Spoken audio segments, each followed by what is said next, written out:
us. It's Shirley with the Spirit of Matter episode about Terence McKenna. And I just figured Mercury is retrograde. What we know Terence McKenna for is basically his drug experience. And he was an American ethnobotanist and mystic who advocated the responsible use of naturally occurring psychedelic plants like shrooms and stuff. So he was born on November 16, 1946, and died in April 3, 2000. And I'm going to try and predict what will I see in his natal chart, and then give a chart analysis, as I do with classic Spirit of Matter episodes. He spoke or wrote about a variety of subjects, including psychedelic drugs, plant-based entheogens, shamanism. What's entheogens? Psychoactive substances. Okay, psychoactive, something that could make you experience a quasi psychedelic experience without being a full-blown psychedelic, I think. Shamanism, metaphysics, alchemy, language, philosophy, culture, technology, environmentalism, and the theoretical origins of the human consciousness. He was called Timothy Leary of the 90s, so I would have to see who is this Timothy Leary later. One of the leading authorities on the ontological foundations of shamanism. So, ontology, it's the question of the unit of exploration. For example, how do you define an x when in an equation? Okay, so say you want to tell something about x. How do you know that you know is epistemics, and ontology is how do you define that unit that you're how do you define a concept? Okay, that's an ontological question for the people who did not major in philosophy of science or something like that. And the intellectual voice of rave culture. I don't know what rave culture, so let's look. It's a dance party at the warehouse club or public private venue. I guess it's one of those nature parties. I get that developed into no, it's not. It's like an indoor, what would be nature party, I guess. So, yeah, no, let me go back. So I have no idea why I said, let's do Terence McKenna now. So one disclaimer, I don't know too much about, the only thing I know about psychedelics is the near-death experience related stuff, and that's how people use that to heal or healing trauma. I don't know, other than listening to some Terence McKenna videos. It's not a topic I'm familiar with, so I'm learning with you. McKenna formulated a concept about the nature of time. So when I hear the word nature of time, immediately I would think about Saturn related to Mercury, or Jupiter, or related to the 9th or 12th house. Or maybe Saturn ruling the 12th in the 9th, or something like that, because Saturn rules time. Based on fractal patterns, he claimed to have discovered in the I Ching.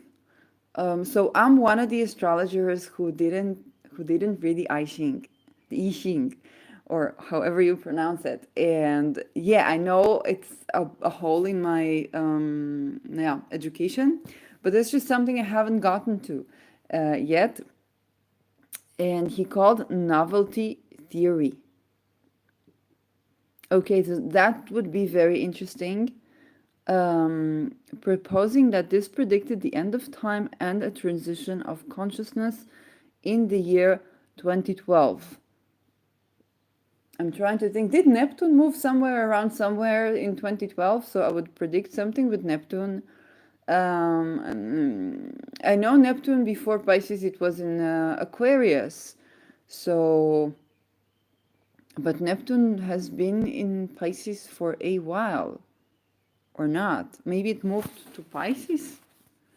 Because Neptune, that could have been the passage of Neptune to Pisces.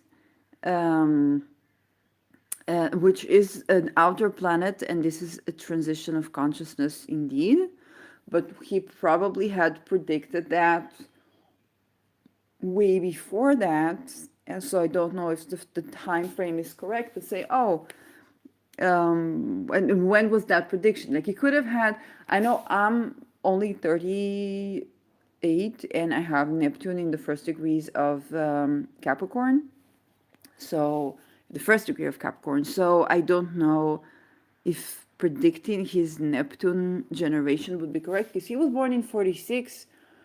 But he could have had Saturn Neptune aspect. So we have prominent Saturn, and it makes sense that Saturn would do with an outer planet. It also makes sense to me that would be Neptune, because Neptune does talk about um, drugs and alternative consciousness states.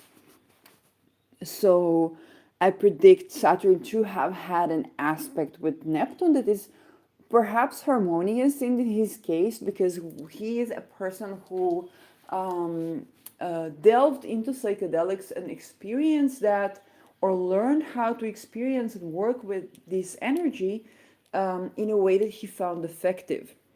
Okay, so he didn't get, crooked up and, I don't know, killed himself or did something crazy or lost his control over his, or became ill or whatever stuff that you hear about people who have certain experiences with psychedelics that are not educated, and he called for educated use of psychedelics. Yeah, promotion of novelty theory. So, what is novelty theory? Um, that's it. Okay, so I'll return to that later. Uh, it talked about the Maya calendar. So again, Saturn is both history, past, and time. Is also the ruler of time. So another person who delved into psychedelic, and I don't know if they were in contact with each other. They probably have been. Was Richard Feynman, and he also mentioned, like he mentioned more the Maya as the disappearance of, having only three books left from your culture, and you don't even get to pick which ones. So that's how he mentioned the Maya culture, and I just think about time and the exploration of time, but also teaching about how other cultures saw time. And culture is a thing I'm yet to delineate. Because like I don't know how to delineate the concept of culture.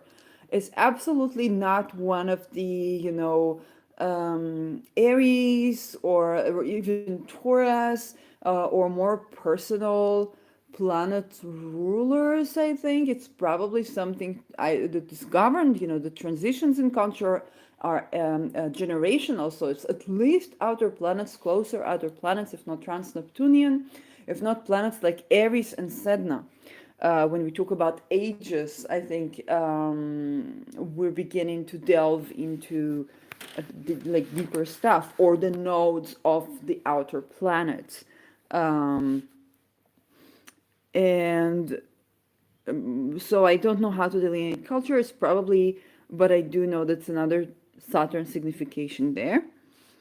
So Saturn can be the planet Saturn or Capricorn or Aquarius. In this case, probably prominent Aquarius. So I would predict him to have Aquarius placements, maybe even luminaries or even ascendant.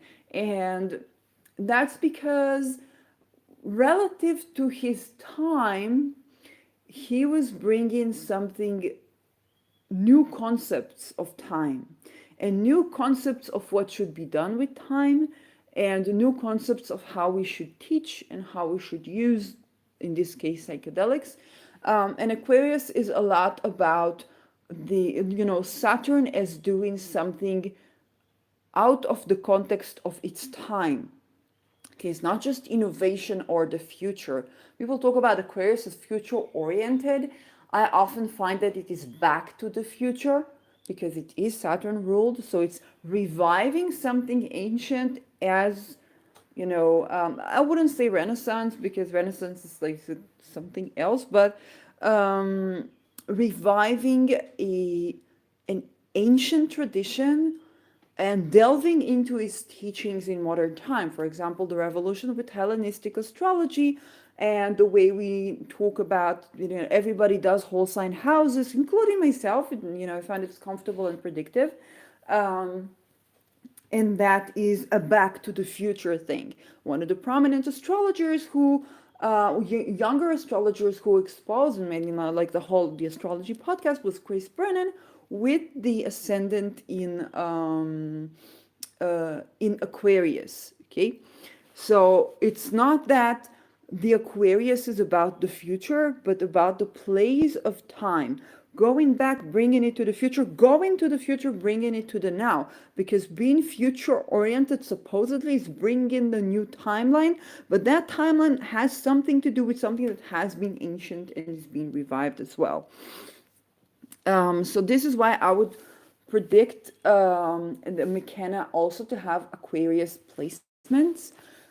Is that a luminary? Is that an ascendant? I don't know.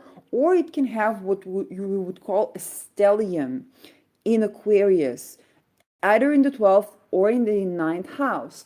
Um, the reason I say that, or in the third, if he was writing like vlogs or daily writings, the reason I say that is a stellium basically is 3 planets or more. I do include outer planets if they make aspects to your personal planets. But there's a whole teaching about that. You can turn to the astrology podcast if you haven't for the episodes about stellia or stellium. And the presence of a couple of planets in one sign basically gives us an emphasis about that sign. Now, when I'm reading his chart, this is a person who dedicated his life to something of Aquarian nature, specifically niching in something of a Neptunian nature. So you could have, for example, Pisces ascendant with a stellia in the 12th house in Aquarius. Okay? That's one of the options. Or ascendant in Aquarius, but having a tight aspect with Neptune, and that would probably be a harmonious one. Because I think with the having your ascendant harsh aspect in Neptune, you're like, it's very difficult to get out of there. So I would be very surprised, and if so, then I would really look at what this person did and how this person can be a teaching to people dealing with Neptunian transits. Also, Neptune is now direct, and the performer of this podcast is having an ascendant that's conjuncting it. So Neptune applies to conjunct my ascendant. That could be one of the reasons I'm looking at McKenna, or coping with that in being educated or educating myself about psychedelics and their nature rather than getting crooked in some weird nature party, which is very unlike me. But then Neptune. Biography. Terence McKenna was born and raised in Paonia, Colorado, with Irish ancestry on his father's side of the family. Okay, that doesn't tell me much. He developed a hobby of fossil hunting in his youth. So fossil hunting. Again, interested. So rocks is Saturn. Fossils are basically skeletons of living creatures that became a stone. So like that's a great remedy for instead of getting stoned, he got stoned in that way. But this is again very prominent obsession. If you was not born in 1946, I would have said maybe even Pluto in Aquarius, and I'm sure the Pluto Aquarius would bring a lot of fascination with McKenna as well. But a lot of obsession with that, which is Saturn. So the myriad of Saturn, you could have a drinking game for Saturn significations in McKenna's work, I guess. So you could have a drinking game with this episode. I do not recommend. You won't wake up. Um, he developed a hobby of fossil hunting in his youth. From this he acquired a deep scientific appreciation of nature. He also became fossil hunting, maybe has Saturn, Mars, something, I don't know, hunting. He also became interested in psychology at a young age, reading Carl Jung, um, the psychology and alchemy at the age of 14. So that's troubled teenagehood. Um, uh, Looking into psychology. So Carl Jung, yes, he was like, it's like the classic, Freudian and then Carl Jung, but it's the founding fathers. Okay, so it's going to the roots of psychology. Freud and Jung were the founding fathers, or the acknowledged founding fathers of psychology. Okay, Jung's patient made a lot of contribution that we now attribute both to Freud and to Jung. So if you blame psychology for being awkward, that's probably because Jung's patient took a lot of blame on herself and did not acknowledge uh, enough of the role of the Jung as being a perpetrator. Um, so yeah, but that's another signification of looking into the roots of something or the foundation of something. And foundation is not just Saturn. Foundation, we also look at fourth house as foundations of something, but maybe the ruler of, wasn't the ruler of the fourth in the ninth? It's foundational, or doing something foundation, good into the foundations of of a phenomenon. With psychedelics, it definitely looked deep and thorough, but I am not sure. I will not try to delineate that just yet. The foundations or the fundamentals of things. I don't know. Is it like his fourth house ruler in the ninth, maybe, or in the, like, I don't know. This was the same age he first became aware of magic mushrooms when reading an essay titled Seeking the Magic Mushroom. Okay. He appeared mushrooms. So I don't know if he was still with the age, I think he was before the age of Pluto sextile Neptune. Because mushroom is Pluto. Something molding is Pluto. I don't find it to be Neptunian. I think magic mushroom is Pluto Neptune. So I don't know. Maybe that was the conjunction and then the sextile with Pluto Neptune, and maybe he was the conjunction generation with Pluto Neptune. I don't know. Or maybe it was already the Pluto Neptune sextile. Okay, Pluto Neptune sextile deserves a series of Spirit of Matter, not an episode. But one of the things is magic mushrooms. Okay, it's a moldy thing, like you eating moldy thing that gives you a psychedelic experience. Neptune, that is also shamanic and transforming. Pluto, that is also near that experience that you receive like stuff from the light, Neptune, and feel at one with everything, to help you heal and recover. Neptune, from traumas that are life endangering, mutilating, violating. Pluto. So that's kind of the thing around it. But yeah, like I don't know, I could be wrong around his chart, who knows? Which appeared in the May 13, 1957 edition of Life magazine. Someone's been thorough writing this, so thank you to the people writing this page, because that's just Wikipedia, because you've been doing a thorough job. At age 16, McKenna moved to Los Altos, California to live with a family, with family friends for a year.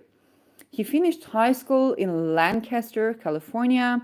I discovered places in California that I didn't know. I mean, in Lancaster, not Los Altos.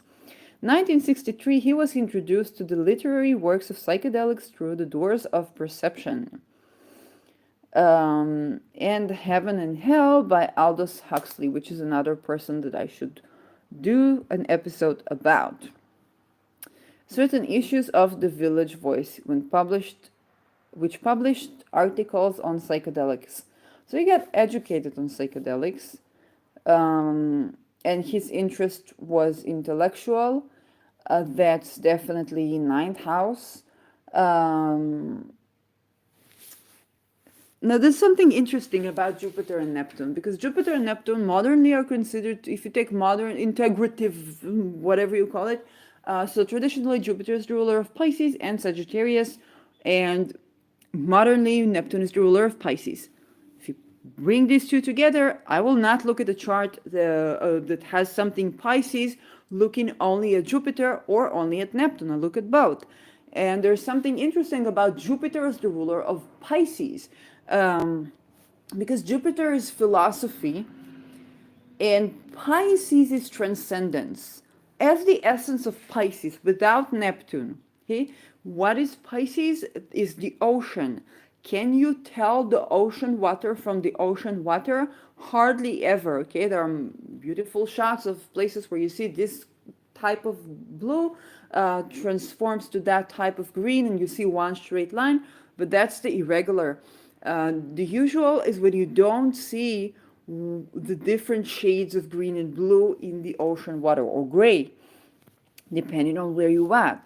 So it's the blending where you can't tell where one begins and one ends. Okay, and if you take Jupiter as the ruler of Pisces, you take certain type of philosophies to do with the sense of oneness, with the sense of blending, with the sense of not being able to tell one's identity or taking on an identity, not in the Aries form, because in Aries is a sense of self, but taking on an identity that blends with something. When I say I have Pisces ascendant, when I say I'm half channeling, this is true. There's another consciousness acting, there's mannerisms, there's this accents, there are things correlating with my consciousness, and it's also my consciousness till you can't tell where one begins and one ends. Okay, so Jupiter Pisces is also that sort of Jupiter, even without doing Neptune. That means that intellectual interest in psychedelics could have literally be Jupiter in Pisces in the night. Okay, it's just one of the manifestations. Doing something with Saturn, and Saturn doing something with Neptune. Like, obviously, why do I say Neptune and not just Jupiter? And that's another important thing when I talk about predicting things. There are personal planets and there are outer planets. So traditionally, Jupiter and Saturn would be considered the outer planets. But then we discover the outer planets, that's Uranus, Neptune, and Pluto, or Uranus, Pluto, and Pisces, in relative to their distance from the Earth. So, and then the trans-Neptunian and so on and so forth. But the outer planets, okay, Jupiter gives you a worldview. Okay, Jupiter is this and that thinker, this and that. What did they bring to the table? I would probably not get to do an episode about Terence McKenna, whom I never knew in personal life, not him and not anyone around him. If he was just a local professor in the community teaching about psychedelics, okay, so his teaching became viral, and something viral is Neptune. Is also not just viruses, but the merit of that oceanic and that transcendence, and that's something that is on a very grand scale. Therefore, most of the people I will bring in Spirit of Matter by merit are people who have prominent outer planets. And for him, I predict that to be Neptune. With the connection of the Neptune Pluto. Hey, but I don't expect him to be necessarily Plutonian in as much as more Neptunian type of influence. And if he has a stellium in Aquarius, by merit of that stellium in Aquarius, that would make the outer planet Uranus, the modern ruler, together with Saturn of Aquarius, prominent in his chart. Okay, so it's not just the houses, but also the people that we hear about on a grand scale, like the big celebrity people. It's not just what appears in their houses, but they're also outer planets people. They're also the outer planets have been doing something because they have been their person has been a part of bringing a phenomena that is a social, that is on a grand scale. Okay. Yeah. So McKenna said that one of his early psychedelic experience with morning glory seeds, that's a very interesting name, showed him that there was something there worth pursuing. And in interviews, he claimed to have smoked cannabis daily since his teens. So I don't know why did he smoke cannabis. Was that recreational? Was that healing of something? Let's see. Studying. Well, definitely I would see the fifth house being prominent as well, because he took great joy at his profession. And that joy had something to do with learning. So it could be the ruler of the fifth connecting or trining the ruler of the ninth, or planets in the fifth and the ninth connecting. That would mean that the person is having a good time teaching what they're teaching, and studying what they are studying. Yeah, studying and traveling. 1965, he enrolled in University of California, Berkeley, and was accepted to Tucson Experimental College. It would be interesting to predict like colleges, now that I think about it.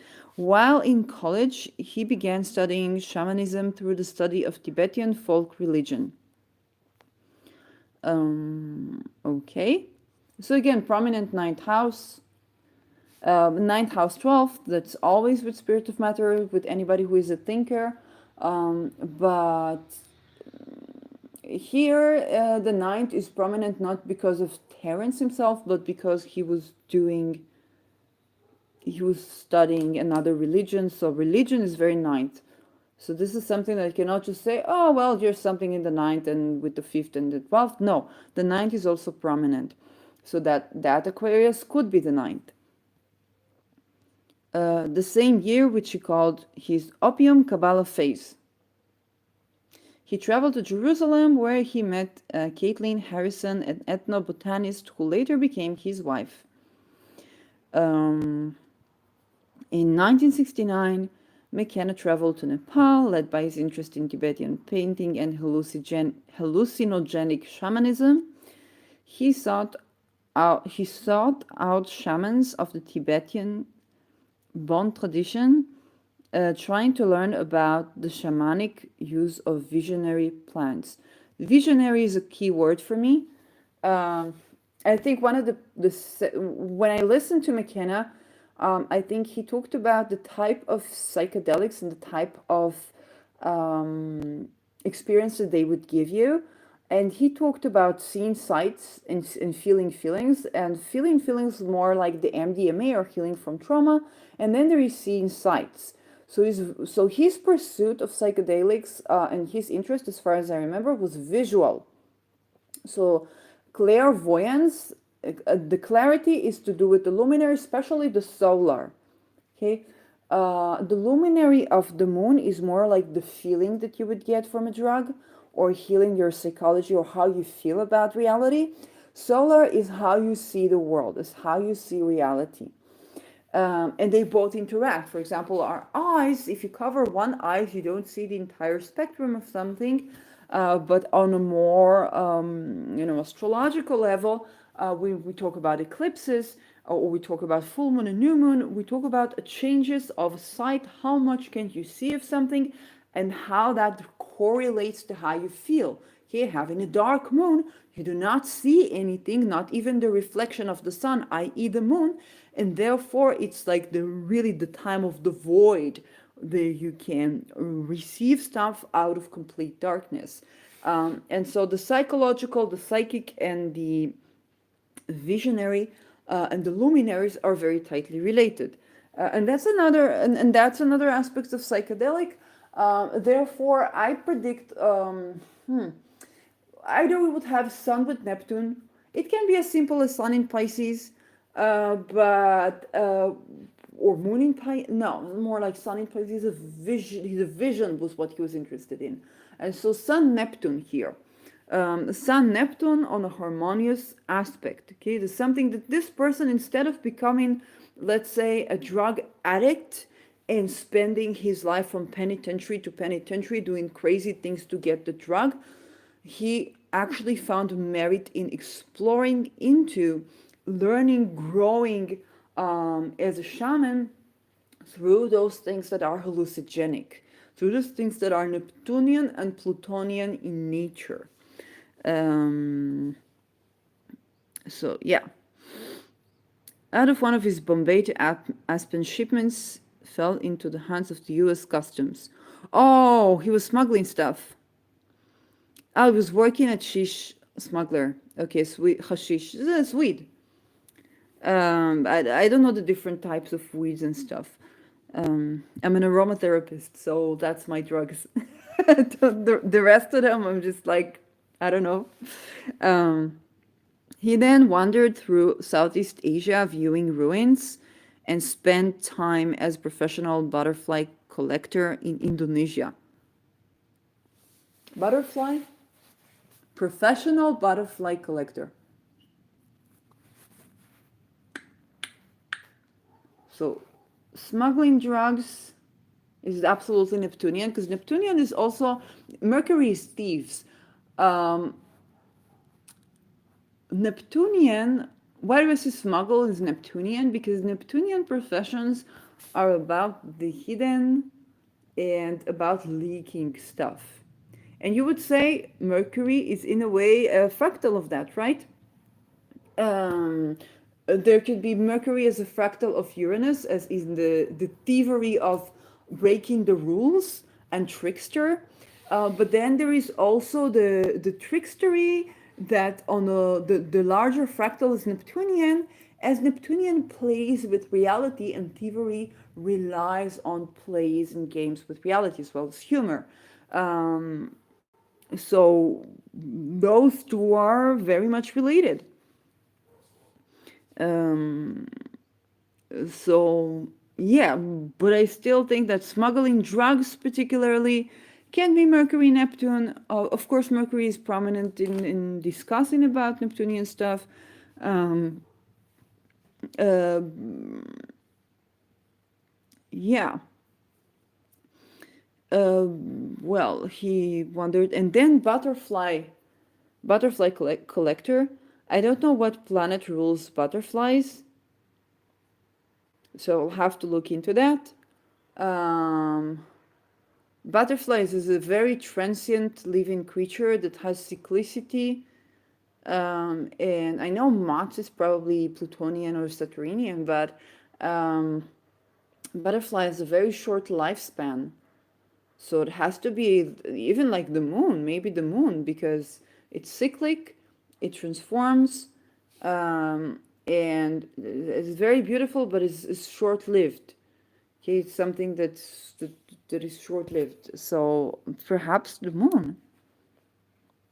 I guess the freedom aspect of a butterfly perhaps is more Neptunian, not Neptunian, Jupiterian, maybe the transformative, then people would say Plutonian, like moths.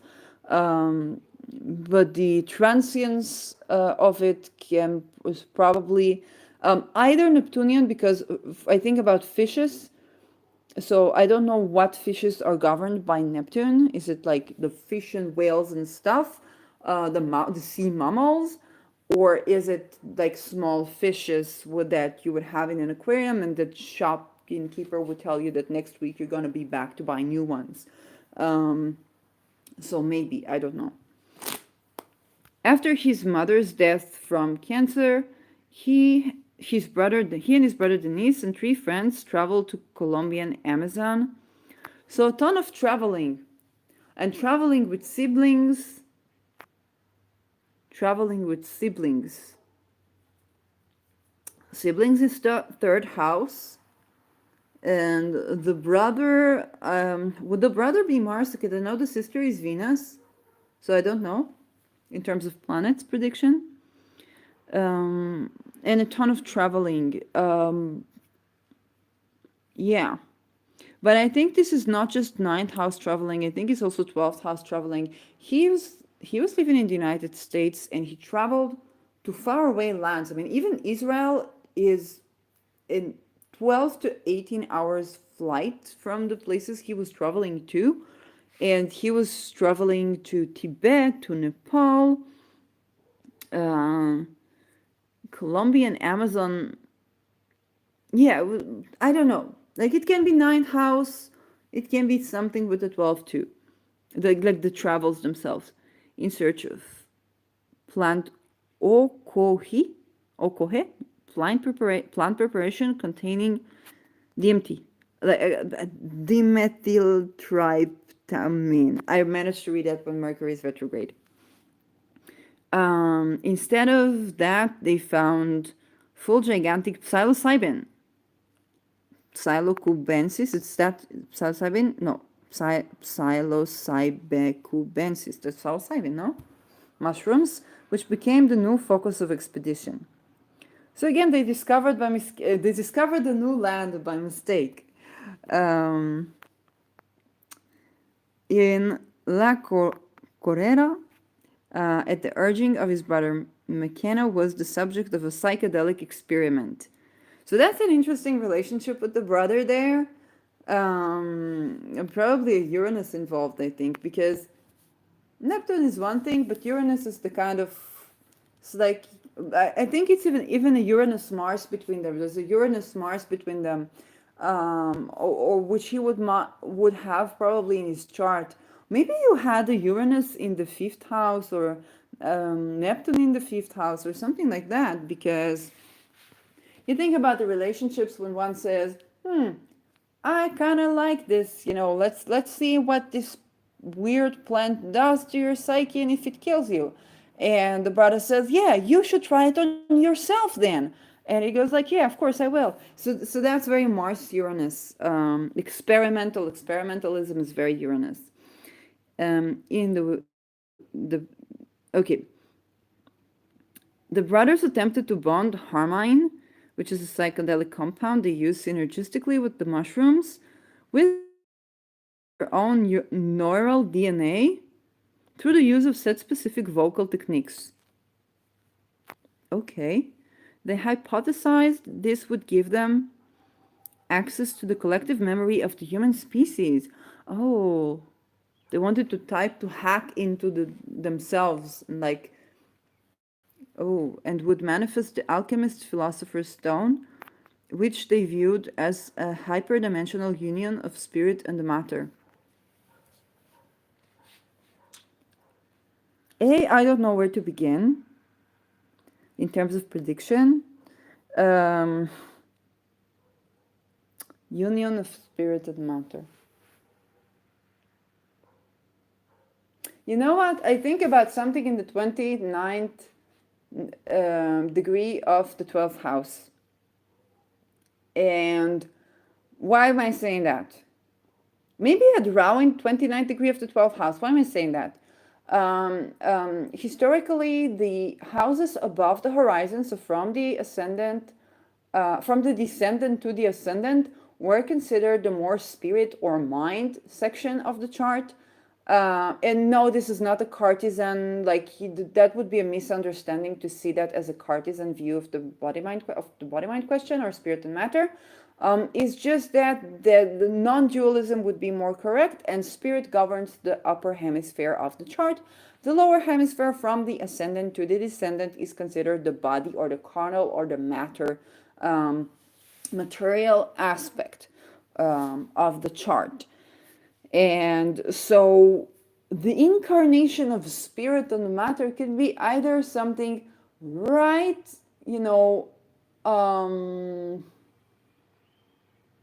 if in terms of Hellenistic astrology, right before the first house, or right before the ascendant. So instead of 29, it can be either 29 degree because there was an aspiration to something.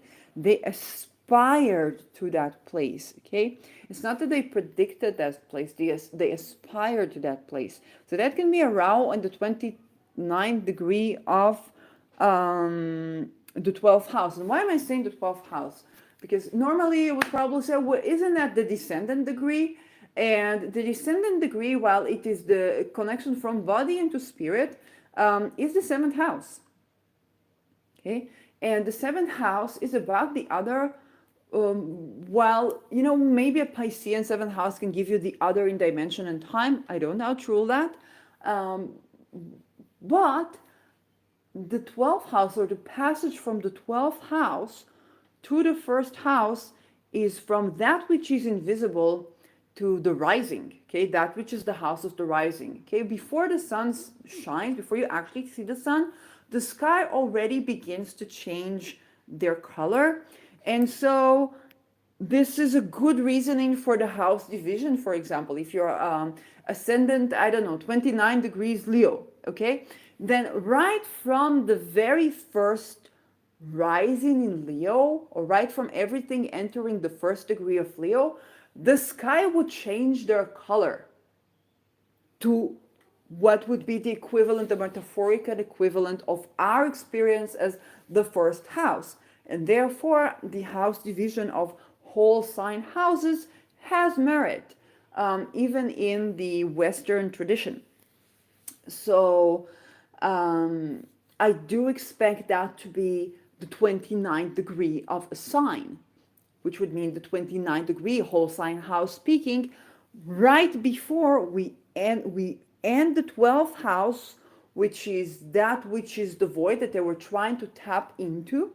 Okay, and I would expect Rahu to be there because the Rahu is where we are longing to, and our soul has not been yet. From an evolutionary astrology perspective, this is where the soul has not been yet. I'm not going to try to attempt to give you a teaching about the Joich or Vedic or Indian astrology perspective, because I haven't studied it thoroughly. And so I speak in terms of evolutionary modern astrology. Rahu we would look at as where does the soul want to go? Okay, the trajectory.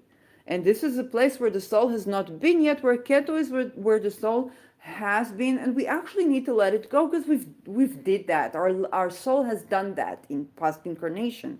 We talk about incarnational astrology. And so the longing for the point where the tides between that which is before life or beyond life and that which is carnal, which is the first life, which is matter, the evocation of matter, the evocation of matter would be the 29th degree of the 12th house. And so I'd expect them to have at least like a Rahu there. Not at least, but probably Rahu in the 12th house for that reason. And either that Rahu is in a Neptunian house tied with Neptune, or in Aquarius tied with Neptune. Okay, that will make him a Pisces ascendant.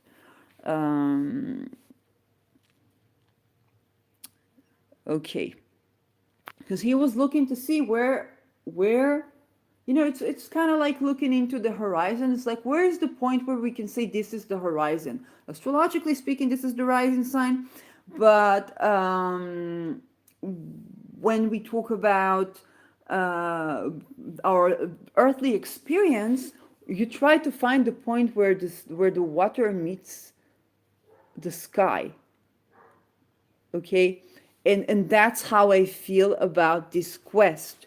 It's trying to meet the place where the water meets the sky on an experiential level. So while you might not have this experience in pure physics, on a non-dual experiential level, you might experience the horizontal point as the point of where the sky meets the waters, or where the sky meets the land, if it's on land, as a place you can experience, as a place you can be in. Okay, the desire to play in places where you cannot physically be in, and this is the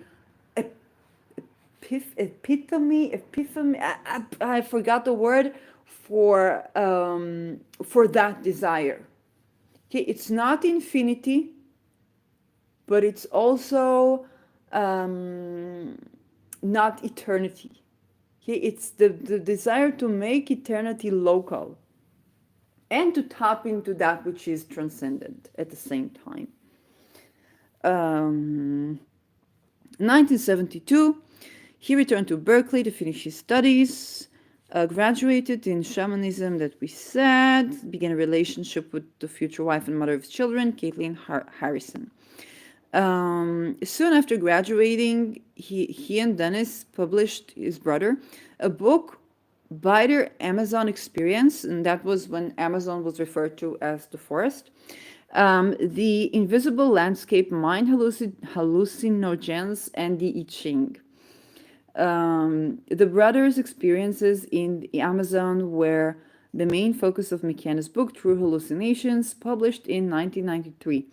McKenna also began lecturing locally around Berkeley and started appearing on some underground radio station. Okay, very much. I think there's something so hypnotic and funny, humorous about this, because this is a guy speaking very rationally and incredibly maturely.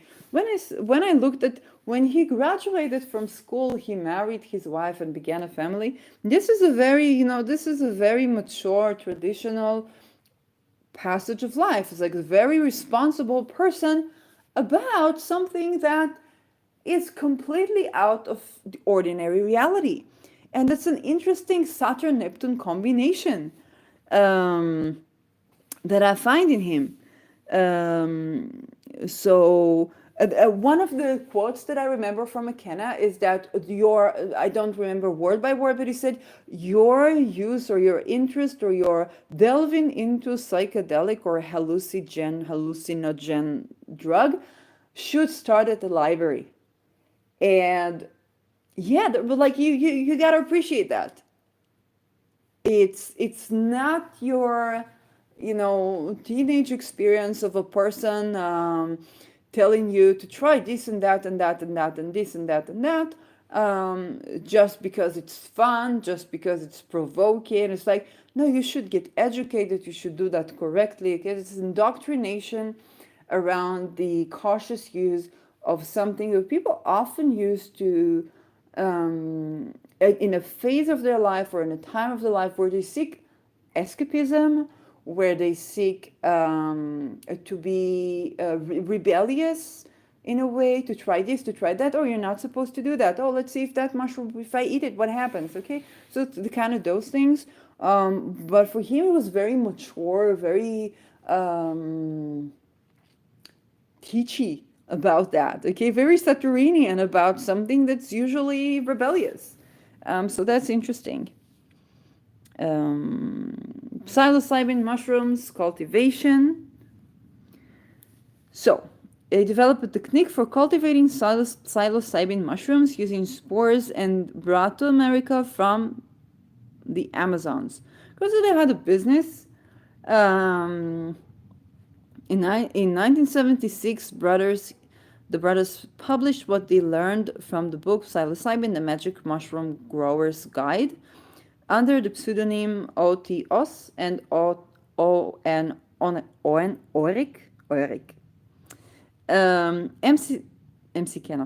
McKenna Mercury and his brother were the first to come up with a reliable method for cultivating psilocybin mushrooms at home. As ethnobiologist Jonathan Ott explains, the others adapted San Antonio's technique for producing edible mushrooms by casing mycelial cultures on a rye grain substrate. So there you have it. This is how you do mushroom stuff if you're interested. The production of psilo whatever. The new technique involved the use of ordinary kitchen implements and So he was cooking that stuff.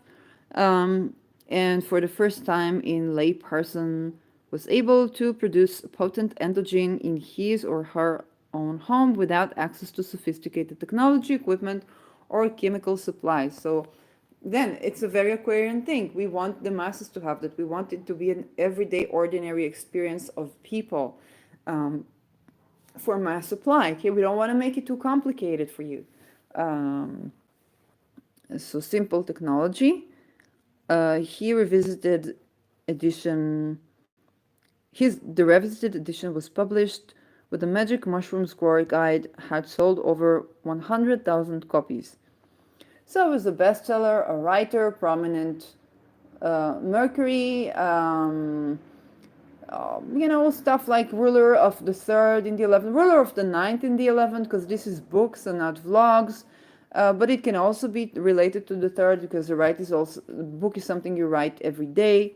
The usual spirit of matter stuff that we would expect. And predicted his 10th house. So he might have had Neptune around his midheaven because, but in good ties, like with Saturn, because he was known for the psychedelic stuff. Like how we know him. He was teaching that. 1980s, McKenna began to speak publicly on the topic of psychedelic drugs, becoming one of the pioneers of the psychedelic movement. So movement is both an Aquarius word and an outer planet word that people will say, oh, 11th house. Yes, it can be. It can be. But then again, it's not the movement. Well, yeah, it can be. Like, I don't outrule that. But then obviously it's going to have a prominent 11th house. Psychedelic movement. Neptune ties to the 11th. Or to Uranus. Maybe there was a Uranus-Neptune thingy. But it's more like an activism. Or the ruler of the 11th tied with the 10th or tied with Neptune as the topic of his research. So he focused on psilocybin, talked about ayahuasca, cannabis, DMT, conducted lectures, tours, and workshops promoting natural psychedelics as a way to explore the universal mysteries, stimulate the imagination, reestablish harmonious relationships with nature. So one of the things I remember him saying was that if you eat like a mushroom and tap to the consciousness of the plant, you see the world from another point of view. Here you see the world how the consciousness of the plant sees it. And that is out of the ordinary experience of human beings. Whereas if you talk to a person from another culture, they would show you a different point of view, but that's human.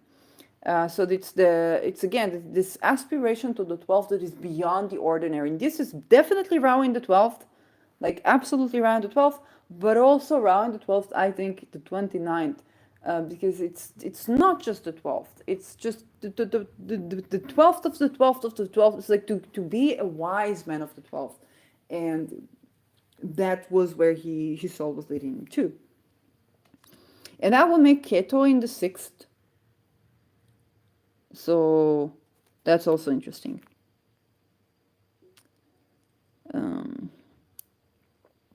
And the interest in shamanism is also medical. So the 6th is the healing of the body.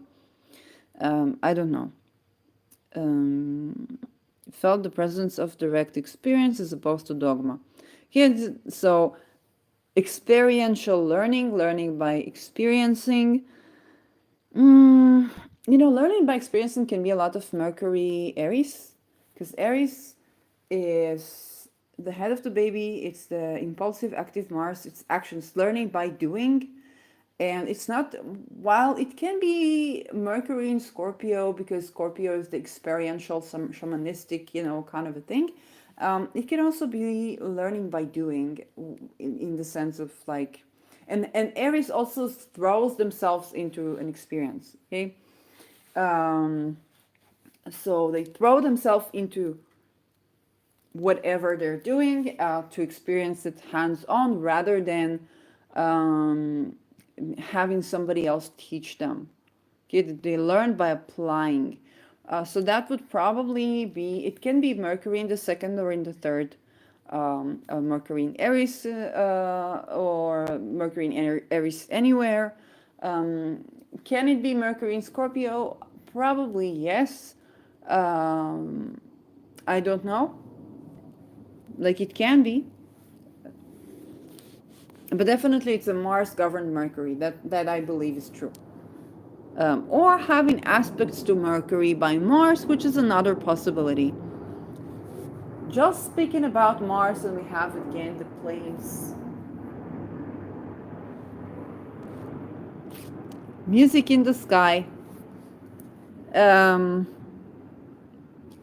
In addition to psychedelic drugs, McKenna spoke on a wide array of subjects: the shamanism, metaphysics, alchemy, language, culture. This is also 8th house subjects, by the way, so I might, like, yeah, probably, like, I haven't predicted his 8th house. Self-empowerment, environmentalism, techno-paganism, artificial intelligence, evolution, extraterrestrial science and scientism, the web, virtual reality, which he saw as a way to artistically communicate the experience of psychedelics. So technology, techno stuff, again, that could just be Uranus, like I don't have to Mercury it.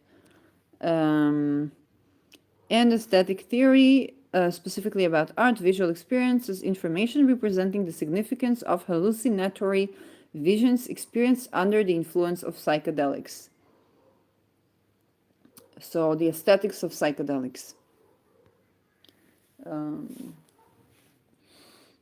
Which is all, like, this is already Venusian. So I don't know. Maybe I have a Libra 8th house or Venus in the 8th house, tying up to that Neptune, or tying up to that Pluto even. Because it's an aesthetic that he made. An aesthetic is Venusian or Libran. So either Venus in the 8th house or Libra in the 8th house. Libra deals more with the visual stuff than, Taurus is more with the sensory stuff. But that can be both, because it's both aspects of Venus that he talks about. And there's a quote by him: "It's clearly a crisis of two things, of consciousness and conditioning. There are the two things that the psychedelics attack, okay? Consciousness and conditioning. We have the technological power, the engineering skills to save our planets, to cure disease, to feed the hunger, to end war. But we lack the intellectual vision, the ability to change our minds." Unfortunately, very relevant today. We must decondition ourselves from 10,000 years of bad behavior, and that's not easy. When I hear 10,000 years, I hear Sedna or Aries, because 10,000, I think it's the Sedna orbit around yeah, and he was probably the Sedna in Aries generation. And Sedna does deal with technology, as far as I understood. It also deals with, like, the myth of Sedna, she became the goddess of the sea and the sea creatures. But this, yeah. So the fact that he had Sedna in Aries, that's probably obvious, but was this Sedna tied to any of his stuff? Like, why do we have to decondition ourselves from 10,000 years of bad behavior? So he's referring to the previous Sedna in Aries cycle, 10,000 years ago, from where he was born. Okay. He became a fixture of popular counterculture with Timothy Leary. And again, counterculture is very Aquarian concept. Timothy Leary once introducing him as one of the 5 or 6 most important people on the planet. with comedian Bill Hicks referring to him as a stand-up act and building entire routine around his ideas. McKenna also became a popular personality in the psychedelics rave dance scene of the 1990s and frequent spoken word performances at raves and contribution to psychedelics, Goa trance by the shamans, space-time continuum, alien project capsula, endogenic zuvoya, Spongle, and Shakti twins. In 1994, he appeared as a speaker, and this is already the Scorpio Pluto times, at Starwood Festival, documented in the book Tripping by Charles Hayes. McKenna published several books in the early to mid 1990s, including The Archaic Revival of Food of the Gods and True Hallucinations. The hundreds of hours by McKenna public lectures were recorded either professionally or bootlegged and have been produced on cassette tapes, CDs, and MP3s. Segments of his talks have gone on to be sampled by many musicians and DJs. This is nice music. McKenna was a colleague and close friend of chaos mathematician.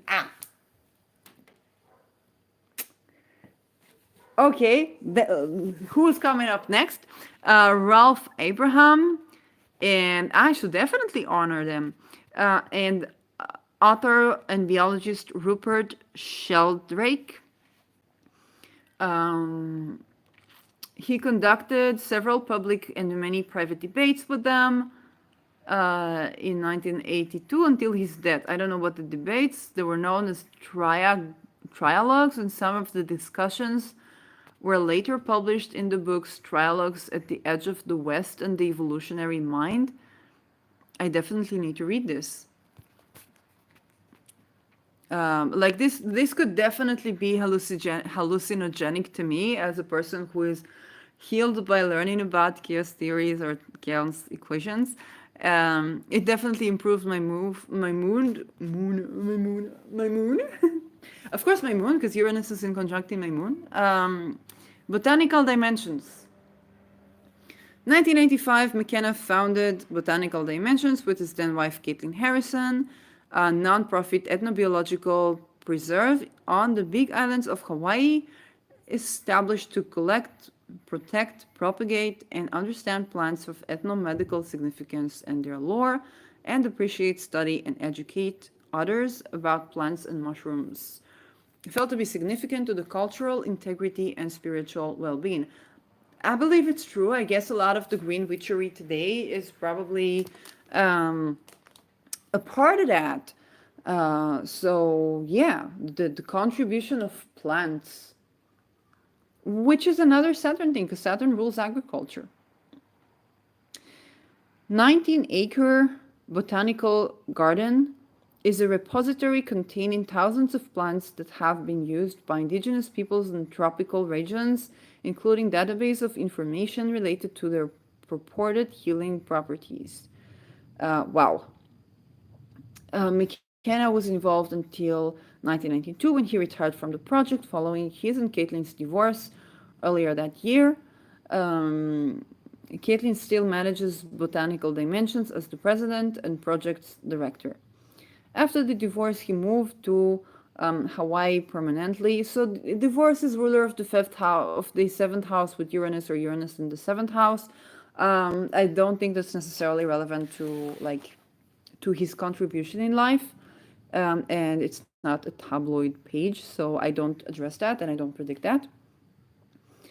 Permanently, when he built a modernist house and created a gene bank of rare plants near his home. Wow. Previously, he had split his time between Hawaii and Occidental CA. His death. So it was long time suffer of migraines. So migraines is a Mars ruled disease. So that can be Mars in the sixth house, or sixth house ruled by Mars, or that Aries in the sixth house. Migraines can definitely be Aries in the sixth house, maybe the ruler is in the 12th and he was looking for, addressing that holistically. 22nd of May 1999, he began to have unusually extreme and painful headaches. He then collapsed due to a seizure. So neural damage. Neural is already Mercury. Mercury in Aries. Oh gosh, I have one, but not in the 6th house. That can be. McKenna was diagnosed with glioblastoma multiforme, a highly aggressive form of brain cancer. Which I find strange. Like, why would he have cancer growing in the brain? For the next several months, he underwent various treatments, including experimental gamma knife radiation treatment. According to Wired magazine, he was worried that his tumor may have been caused by psychedelic drug use or 35 years of daily cannabis smoking. Yeah, but why did it grow up in the brain? I don't know. However, his doctors assured him there was no causal relations. That's interesting. When we think about Neptune about to go to Aries, and Neptune being drugs and psychedelics and also idealizing things, and what he idealized was drugs themselves, and Aries being ruling the head. So, like, one disillusionment from psychedelic use can be like brain cancer. I don't know, because what his doctor said is like, okay, I didn't read their explanation, so like, how would they know if it's related or not? They didn't study it. What was their prediction based on? Late 1999, but definitely that means that his death has to do with probably Mars, so that would make him a day chart. It would mean the sun is above the horizon, because although it's not necessarily true, I mean, talked about the freeze death and he died from a gunshot, but the malefic out of sect was Saturn, and unfortunately I cannot say in detail my explanation to that. But my fellow astrologers and people who understand a bit of political culture, that they will know what killed him, or who sent the order to kill him, even though he died from the gunshot. And Saturn was indeed aspecting Mars during his death. So it can either mean that he's a day chart, and then the more malefic planet is Mars, and that would be something surrounding that Mars. I will look into that, or that it was the malefic is Saturn, but Saturn was making an aspect with Mars, and so the way that Saturn performed was through Mars. Okay, so he knew he was going to die. He said, I always thought death would come on the freeway in a few horrifying moments, so you'd have no time to sort it out. Having moments and months to look at it and think about it and talk to people and hear what they have to say, it's kind of a blessing. It's certainly an opportunity to grow up and get a grip and sort of it all. Just being told by an unsmiling guy in a white coat that you're going to be dead in 4 months definitely turns on the lights. It makes life rich and poignant. When it first happened, I got this diagnosis. I could see the light of eternity, a la William Blake, shining through every leaf. I mean, a bug walking across, the ground to move into tears. Okay, I get it. So he was looking to the conscious experience, okay, the Aries. You can have even Aries 12th house when I think about it, or the ruler of Mars in the 12th, because he was looking to the consciousness, to tap into the mass consciousness of everything, okay, and also the human experience. And that's something that can only be done on the verge of death, or having a near-death experience, which psychedelics imitate. So he was delving into a lot of these psychedelic experiments, and so it makes sense for if we talk about death for a second, from the perspective that he mentioned that, so not as that horrid news, but as that opportunity to pass to the other side, being informed, and to touch that verge of death that he was so trying to touch. So having a tumor in a symbolic place where he knows, he gets the news that he will die, um, and and in that way, he was able to talk to people about his experience until his very last moments. So that was something significant about the death. And cancer is one of the diseases that can be terminal or considered terminal. And people, at least at his time, or being uninformed by the many medications that we have for cancer, that the research has stopped, and I'm trying to reach the scientists to interview them. But at least from the vantage point of the time, if the person had cancer, they would get the prediction of cancer in the brain. They would get the prediction if the treatments do not work, that's it, that they have that and that much time to go. And so that again is time Saturn thingy, but that's also something that from an experiential level allowed McKenna to delve into the experience of death as a hands-on experience, and talk about it, and teach about it, and have conversations about it. Because as far as I know, he did not have a near-death experience, which is another thing we get to do though. But he did take a lot of psychedelics, so he was having repetitive near-death experiences until he got to the real one, like to the real death. And so when he was dying, he was no longer needing to have that near-death experience because he was very ready for the passage of that. The interesting thing is that like there was involvement of pain, uh, because that's brain cancer. But the illumination, the luminary aspect was that having cancer growing there allowed him to see the consciousness of a perspective of a person with a tumor in the head. That is a very personal experience, and he experienced it as tapping into the great light, and hands-on, and feeling into his death, basically, while he is dying. So that can be, from a holistic point of view, why cancer in the brain. Okay? It doesn't heal a person, yeah, but it gives you an image of, or ability to accept, or ability to understand, or to grieve. Library fire and insect collection. February 7, 2007.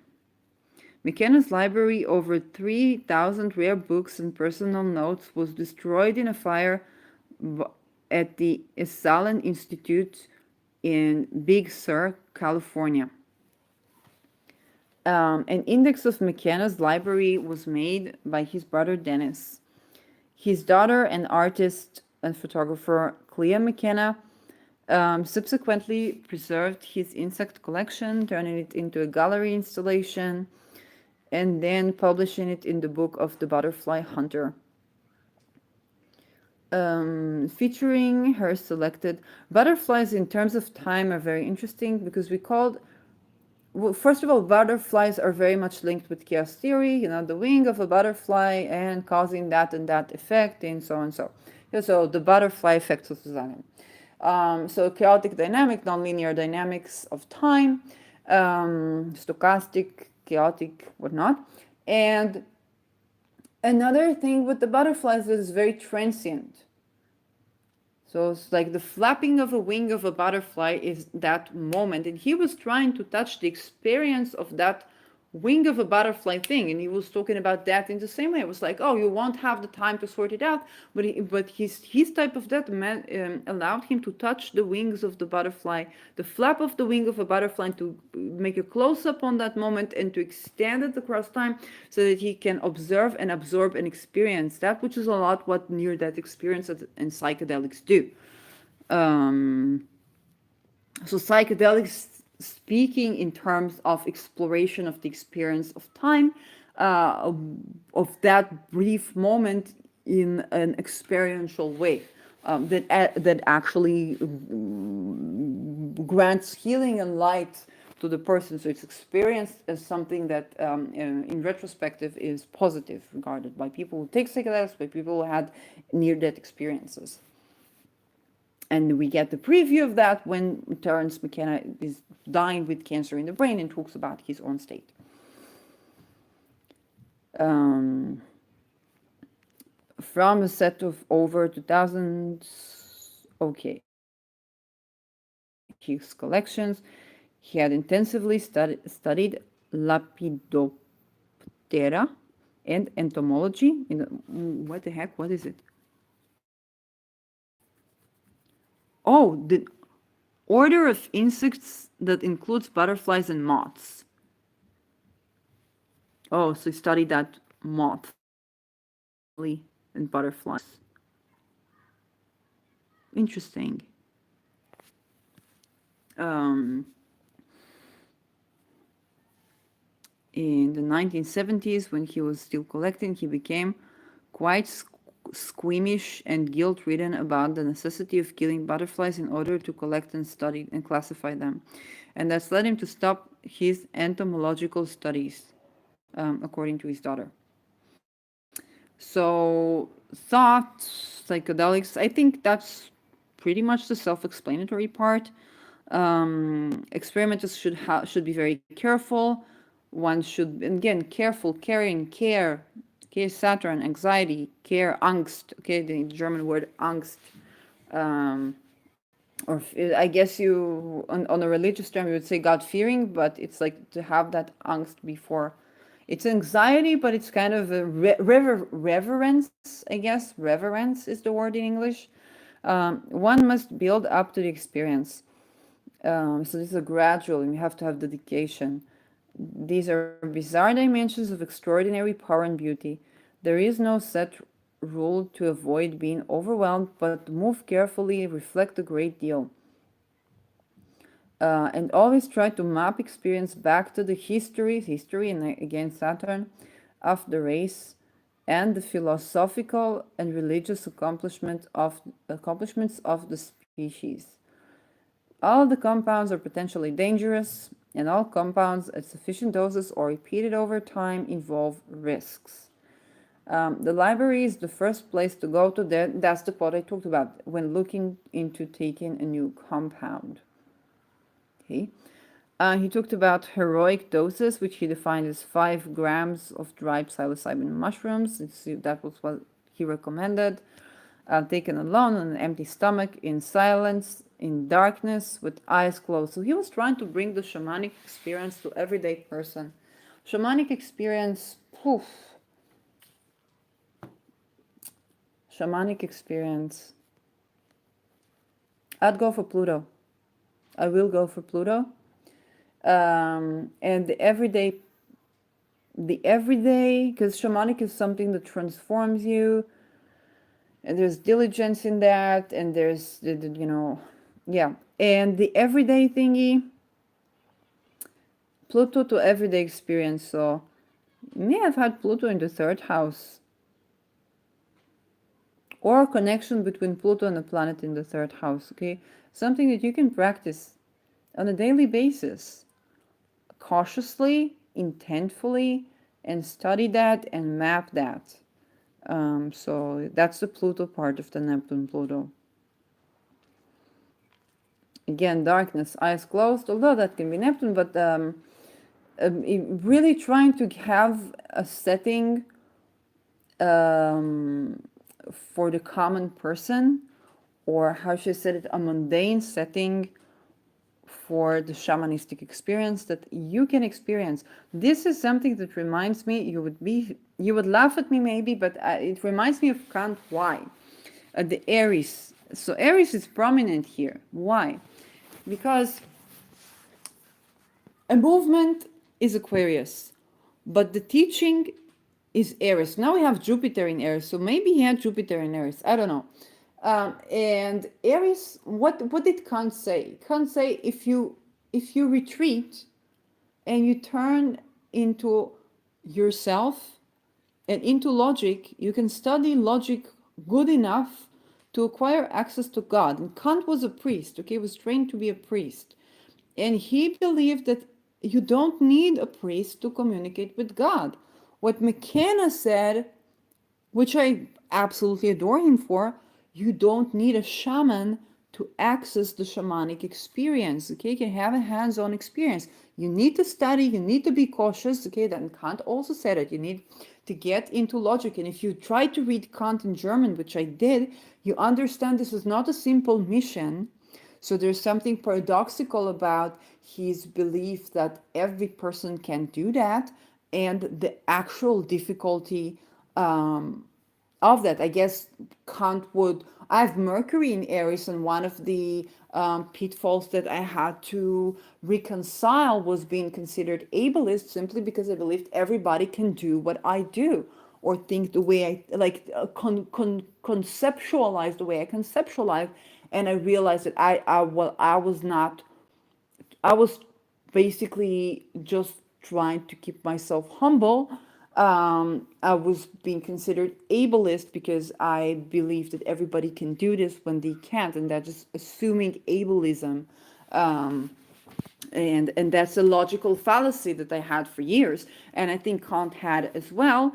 But the solution for from the Aries perspective is self-authority. Okay, I define myself, and on when it's a mercurial thing, so learning by doing, and the emphasis on being self-educated. Okay, autodidactivism is very Aries. Leonardo da Vinci, if I remember correctly, had a sun in Aries or placements in Aries, and he was one of the most well-known autodidact people that learned by doing, okay, and by actually observing bodies, actually painting them, also by channeling. But channeling is an act of doing that, seeing, experimenting with that, and not just, oh, God gave me a message that so and so. Okay, let's look at reality and see how do we understand and how do we work with that message and what's in there. Um, so it's like God tells you where to look, but then you have to, like, you go ahead and look at it, do the observation.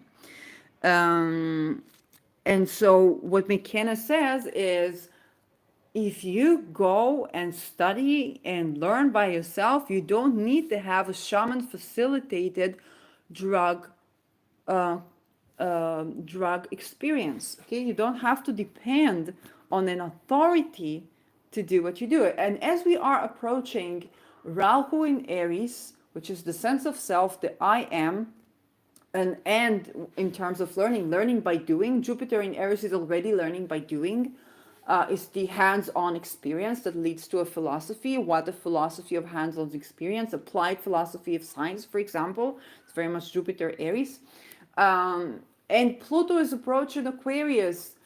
So McKenna is an interesting person to think about, because it's a movement of individuals taking responsibility over their sense of self and pursuits of higher education or of experiments or of shamanistic experience. It's also healing experience. Okay, it's literally, he's not saying that in every which word, but it's quite obvious that he's talking about also healing yourself by yourself. Okay, which I guess back in his days there were limitations over what he could say, maybe, I don't know. So yeah, it's very much a movement of a society of individuals. So this Aries and Aquarius coincide. Okay, spoke about hallucinations, which he claimed to have met intelligent entities. He described the self-transforming machine elves. Again, the man and the machine. This is I think he spices the sentence. Like this is the 12th house. This is the 12th house. But what's the headache thing? Like why did he have stuff in the brain if it's a 12th house thing? It's 12th and 6th. Ugh. Because the head is Aries. I don't know. So, intelligence, not life, but intelligence may have come here to Earth in this spore-bearing life form. Okay, not life, but intelligence. It's very interesting. Again, very Aries, Aquarius, Aries, Aquarius. Maybe Aries, 12th house? That would make him a Libra, 6th house. And that would make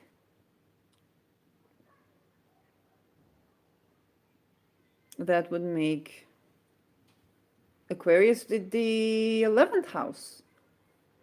So that's not impossible. But I do think, I don't know. We'll see. Opposition to against organization. So there's a ton of both Aryan and Aquarian stuff. Okay, against the guru-based, like you studied for yourself, which I love. But then your complaint against me could be that I am ableist. So yeah, okay, but then there's a danger about authority. Like when you trust authority or you vote what the rabbi says or what the priest says, there's a problem with that.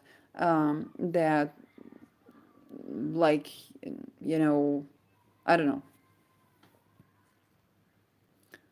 know. Stone ape theory of human evolution, but I do accept the criticism of people that tell me that I am ableist, because yes, I do have a very strong Mercury in Mars ruled Mercury, or opposition Pluto and Scorpio. So yeah, that's probably the best criticism against me, is that my philosophies or my thought philosophies or my thought centered cognition centered way of dealing with the world and with crisis are very ableist. Okay, they are. This is my card in the box. McKenna's hypothesis concerning the influence of psilocybin mushrooms on human evolution is known as the stoned ape theory. Okay. He proposed the transformation from early human erectus to Homo sapiens had to do with the addition of of the psilocybin in the diet. Ooh, that's interesting, because what we eat, if we took out Hippocrates, then he talks about our food, may your food be your medicine and not your medicine be your food. So the understanding of the effects of what we eat on our consciousness, and this is very medical. Yeah, and going to the roots of medicine, studying something from the roots, so that can be Saturn in the 9th house. I predict Saturn to be in the 9th house. Visual, okay. And we do know the microdosing as something that is supposed to increase cognitive functioning. He talks about fertility as well. That's very interesting. Mushrooms, higher dosage, mushroom acts to sexually arouse, leading to higher levels of attention. Also, it talks about the sexual arousal, what we call kundalini and so on and so forth, probably the hormonal concoction. If I think about oxytocin is unlearning, which is the main part of learning. So oxytocin is very important. Changing brain patterns. When you try to get out of addiction, you try to induce oxytocin in healthy ways. There is also vasopressin, which I don't remember exactly. I studied it a couple of years ago, and I would need to go over the material. So, so definitely this is how sexuality, the type of sexuality that you have with oxytocin, and this is important. The sexuality with care, with an emotional experience. It's not just the sexuality that you rub, rub your stuff physically. So that can trigger, but even when you talk about sex magic and so on and so forth, it's not just rubbing things, it's the whole spirit, emotion, and body are to be involved if you are to get a good sight, okay, prediction from that. And you can see if you are doing tantric practice or sex magic practice, you can see how that affects your brain, your eyes, and your teeth, your mouth as well. It's like the below and the above. So yeah, more energy in the organism and potential erection in males.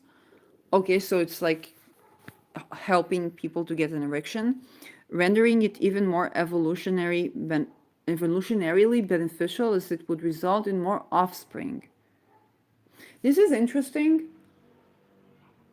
because erection does not equal sperm count, and I wonder if that stands the test of time. Fellow people fellow sperm producers. If you've tried microdosing, maybe you can affirm this. Yes, this is getting a very interesting episode.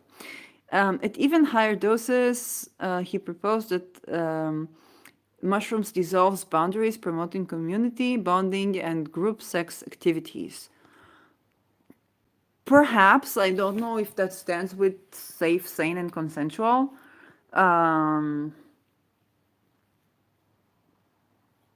Like, that's a big question. Because you have an alternative state of consciousness, and then there's a question about consent. But that's interesting. I'm not saying that, like, I'm not determining things. It's just like raising the question. Consequently, there could be a mixing of genes and greater genetic diversity, and a communal sense of responsibility for the group offspring. In higher doses, he said psilocybin would be triggering the language forming region of the brain, manifesting as music and visions. Okay, that's where he aimed because he was interested in the visual stuff. Catalyzing the emergence of language in early hominoids by expanding their arboreally evolved repertoire of troop signals. So that's for linguists. He also pointed out that psilocybin would dissolve the ego religious concerns and would be at the forefront of the tribe's consciousness simply because of the power of strangeness of the experience itself. Now, this is very interesting. Again, the tribe is very much Aquarian. So it does talk about the importance of having a connection. And well,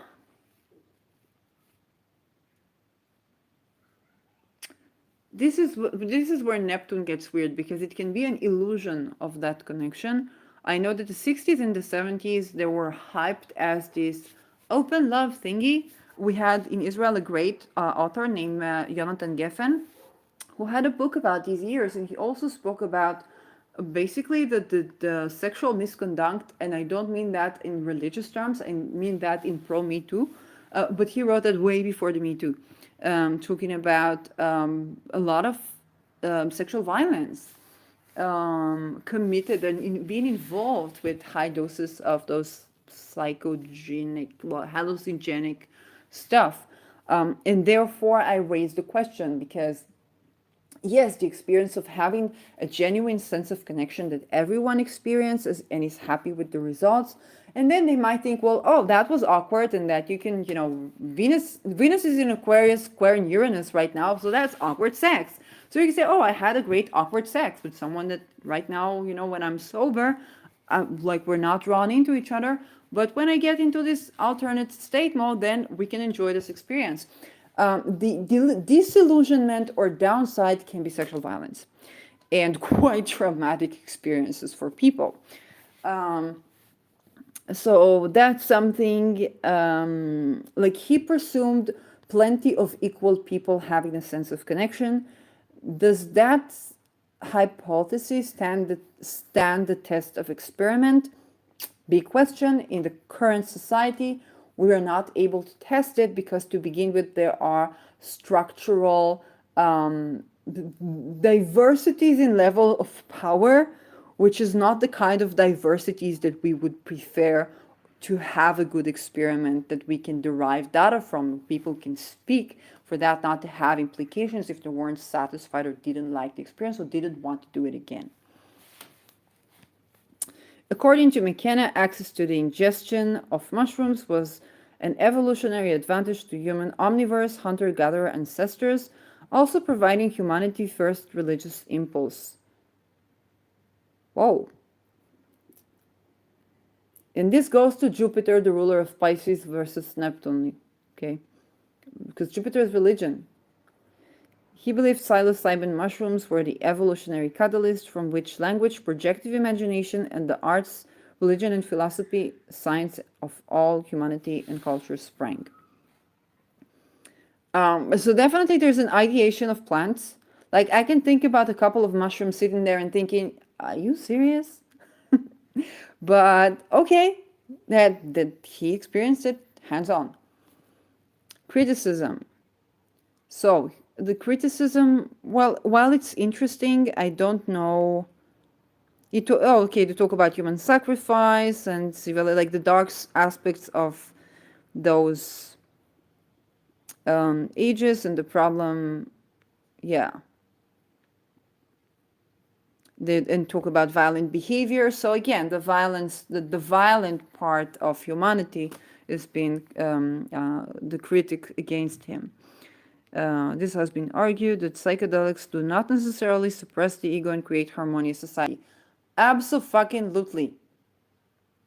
And like, you know that there is a thing such as X is a rapist and X is a psychedelic user. So like, you know, this exists. I have hands-on experience of seeing that, fortunately not being heard directly by that particular person, but I do have hands-on experience of seeing that. So absolutely, taking psychedelics does not grant you being a better human being with more harmonious sexual experiences. Archaic revival. One of the main themes running through his books were the Western civilization was undergoing archaic revival. So he said the Western society became sick and is undergoing a healing process. Where's Neptune there? Society becomes sick. I don't know. So maybe Neptune in Gemini? Or was that already in like... Maybe Neptune Gemini? Because Gemini is society, civil stuff. We're talking about it in... I don't know.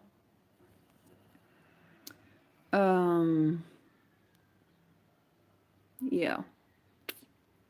Which is funny in retrospective because you think about the Jungian stuff and all the healing the mass consciousness and so on and so forth, and then Second World War. The Second World War says, I am. I still am. In the same way that the human body, or even the First World War, the human body begins to produce antibodies when it feels sick. Humanity as a collective whole, in the Jungian sense, was creating strategies for overcoming the condition of disease. Well, it's, you know, it is interesting. He was studied ancient history, but he was not looking at the world wars. And it's like, how can you say that when Jung was deriving the same, like this is something I have hands-on experiences, was one of my so-called shamanistic psychic attacks / experiences where I literally saw like the ties of kind of the Jungian attempt to bring the world or heal the mass consciousness of people, to bring societal changes. And What's interesting now with Keto being in Scorpio, but Keto was in Aquarius, and it was like letting go of the Jungian ideas, because Jungian had Aquarius, it wasn't the Aquarius Leo axis. Letting go of the Jungian ideas that we can heal our society by delving into the deeper psychology and myth of society. And I was literally shown how the two world wars were still waves, like we're still bringing up the ideologies that created two world wars. The first one was thought to heal all wars. So that was data there. And and Jung's perception that we will heal the subconscious mass conscious experience by delving into the archetype and literally becoming the gods, and heal society and bring like and I guess Jung's patient is also part of that, because they were treating each other as like the gods, or seeing the gods in each other, because they were involved in myth. So they were looking at the person as a myth, as an ideal person. A lot of Neptune there. I didn't cover them because my Neptune, like either their Neptune, they bring a Neptune, I think, to my ninth house or something. So I'm not the person to cover that. But definitely there was this ideation of what we can do with psychology. In McKenna's case, ideation of what we can do with shrooms or shamanistic experience as a society in general.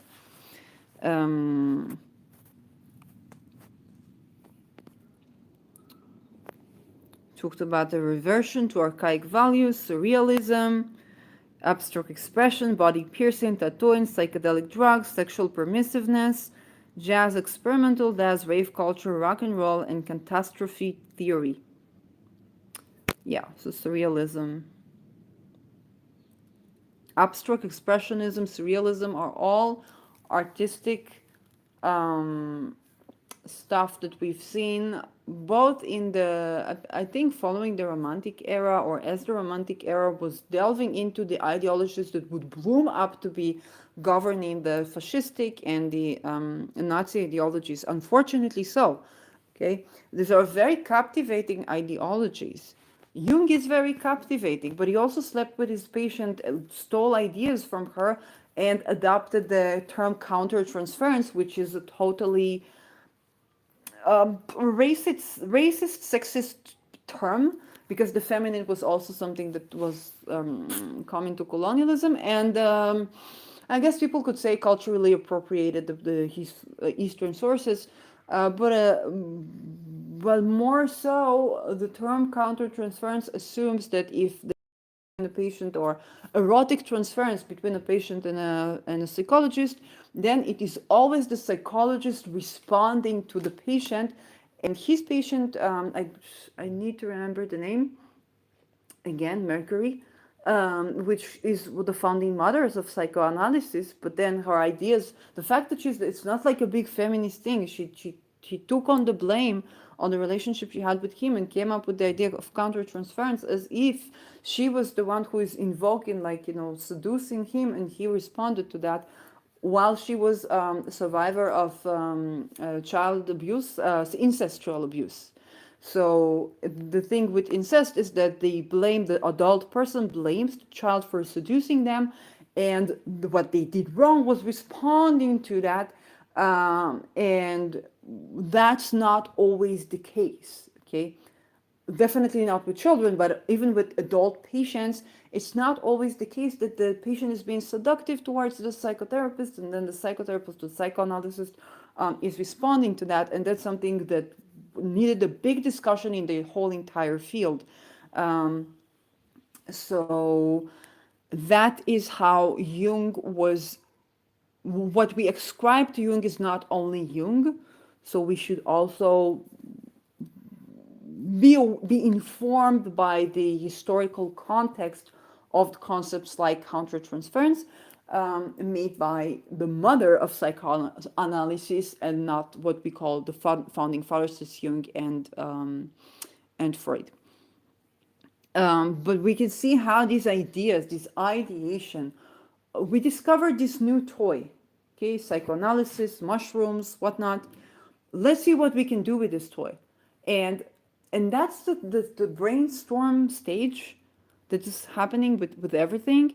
And then there is also the disillusionment, the reality check. Okay, well, there can be great, like psychoanalysis perhaps can give you dynamic healing to your childhood experience and experience better caring, parenting, whatnot, or even sexual experiences or whatnot. But then there are patients who sleep with their psychologist and it doesn't end well. But then there are, people who initiate that kind of intimate boundary breaking relationship and then blaming on seeing themselves as the victim, because in these cases usually they see themselves as the victim. There's this great thing that psychedelics can do and tremendous healing that they can bring to people. Oh, but there is also this abuse of these psychedelics, and there is also, misguided gurus that McKenna was against. Okay, was not pro the guruism, um, but the fact is he saw the potential. That being said, yeah, there is also the potential for people being mass drugged, which unfortunately happens today, and that being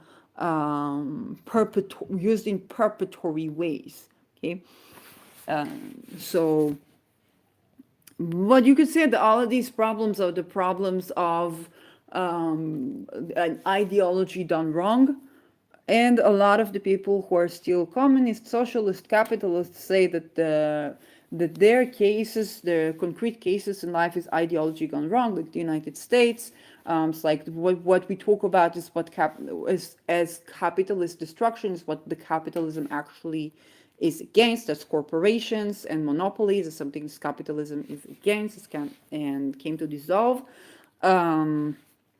Or what we talk about is the many examples of communism. Some people would say that this is not originally how communism is supposed to be, and so on and so forth, or socialism, and so on and so forth. In differentiating his idea from the New Age, the term he felt trivialized to the significance of the next phase of evolution, he stated the New Age is essentially humanistic psychology. And humanistic in terms of putting the person as the center of things is both the person who has the freedom and the responsibility to create their own lives. Okay, and this is humanistic. Well, we see humanistic perspective, humanism as a social movement, and humanistic thought as a social movement. It delved, talked about the United States. If we go to John Locke, he was essentially a humanist philosopher. But humanism is not putting humanity in the center. It's putting the person in the center. Okay, this is why it's humanistic.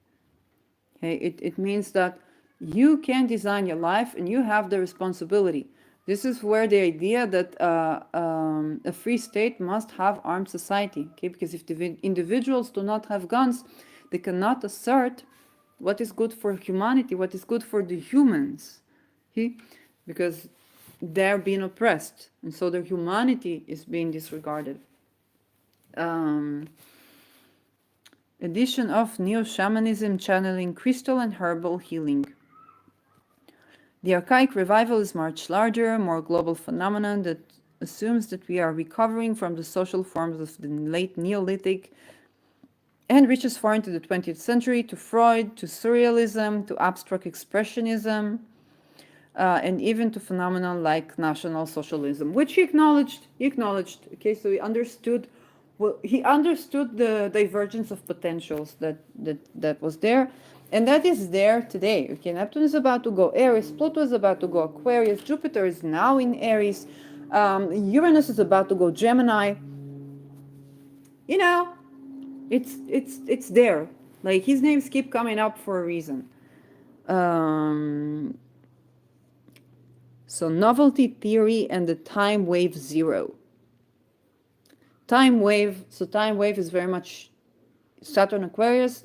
I have an episode painted about astrology, which will air after the new moon in Aquarius. So this is where I tackle Uranus and the time wave, and Uranus Saturn, and also Uranus Neptune. Okay, the wave of Saturn and the wave of Neptune. Novelty theory is a pseudoscientific. I don't like people using the word pseudoscientific because I don't think they actually dealt. I think maybe a 0.0000005% of the people who use the concept pseudoscience actually went and read about the democration question of science wholeheartedly in history and philosophy of science. And so whenever I see that, that tells me that the person is being a pseudoscientist. That purports to predicate the ebb and flow of novelty in the universe as an inherent quality of time, proposing that time is not constant, but has various qualities tending to either habit or novelty. That's pretty literally describing, pretty literally, this, I keep this word, that's pretty literally describing Uranus and chaos theory, or alternatively, just Saturn in Aquarius, okay? The time outside of time, the time that is not in a linear fashion. The time in linear fashion is Capricorn. It's like you do that and you do that and you do that, and then there is implications to your actions. Time in Aquarius said, I did that and I did that and I did that, and guess what, Father? Times have changed. It's no longer giving me the result that you said that it would, and I have to reinvent time.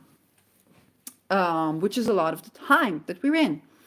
Habit, in this context, can be thought of as entropic, repetitious, or conservative, and novelty as creative, disjunctive, progressive phenomena. McKenna's idea was that the universe is an engine designed for the production and conservation of novelty, and that as novelty increases, so does complexity. This is again calling to emergence, which is another episode. I mentioned that in my Uranus painting. Yeah, emergence and complexity, nonlinear systems. Absolutely, you need randomness for new patterns to emerge, and this is the novelty part. You need determinism to exert will. So even if there's something new, for that to become a trend, you need determinism. And the system has to allow for randomness and determinism, and this is what the chaotic system is.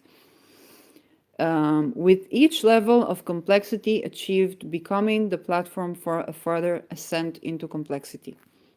Okay, this is also, it's both fractal, but fractals are considered repetitive. And here's the hexagram for the King Wen sequence of the I Ching. So you can look at this and delve into the patterns deeper. But yeah, Mandelbrot's equations are a good discussion of moving from fractals to chaos. Okay. And Mandelbrot, I think I did Mandelbrot in my early Spirit of Matter episode. If not, let me know in the comments and I'll cover that. The basis of the theory was originally conceived in the mid-70s, again, chaos theory times, after McKenna's experiences with psilocybin mushrooms at La Correra in the Amazon, that means the forests, not the shop, led him to closely study King Wen's sequence of the I Ching. In Asian Taoist philosophy, the concept of opposing phenomena is represented by the yin and yang. Both are always present in everything, yet the amount of influence of each varies over time. The individual lines of the I Ching are made of both yin, broken lines, and yang, solid lines. Okay, so the chaotic is yin, the linear is yang.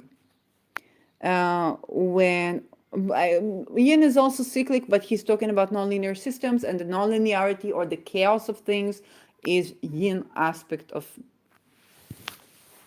everything, of everything.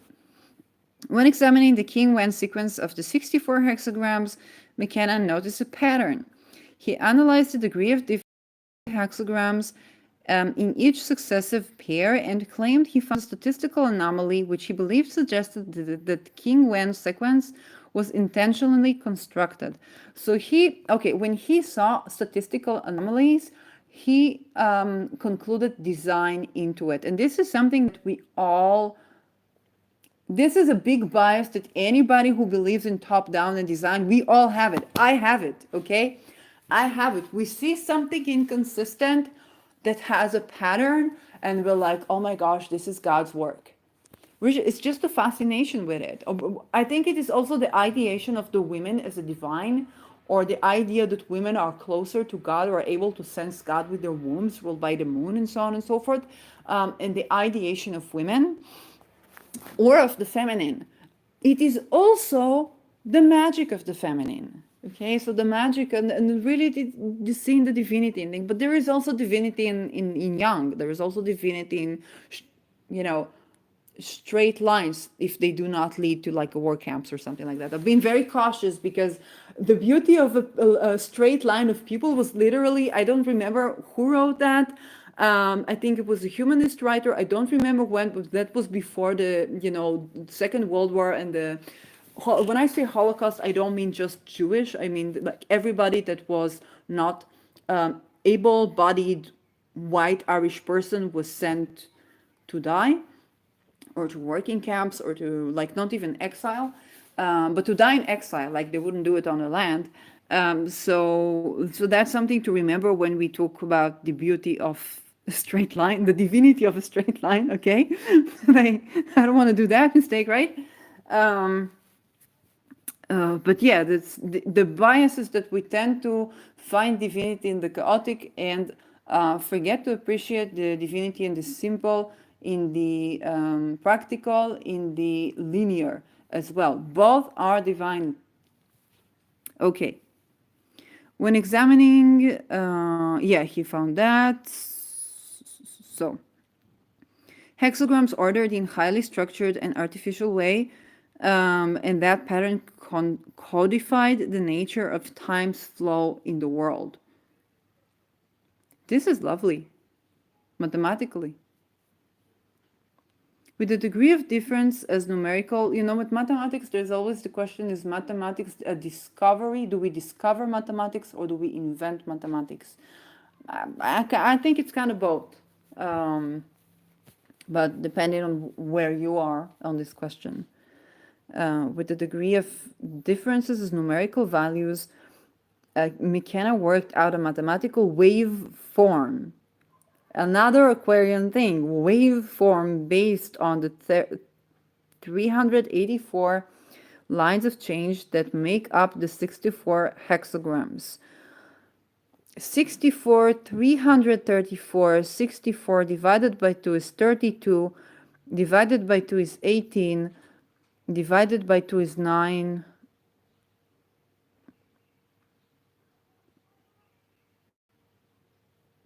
It is the bit, right? The bits of the computer. 32 bits, but we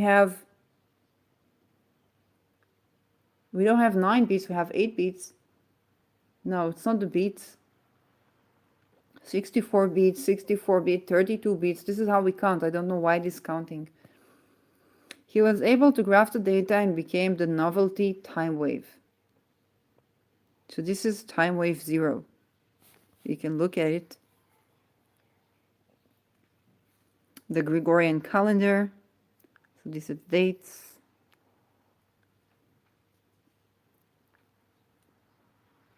Peter Mayer fractal time. I don't know how to read it. Perhaps you do. So Peter Mayer was collaborating with him, studied and improved the foundation of the novelty theory, working out mathematical formula and developing the time wave 0 software, the original version of which was completed by July 1987, enabling them to graph and explore its dynamics on a computer. The graph was fractal.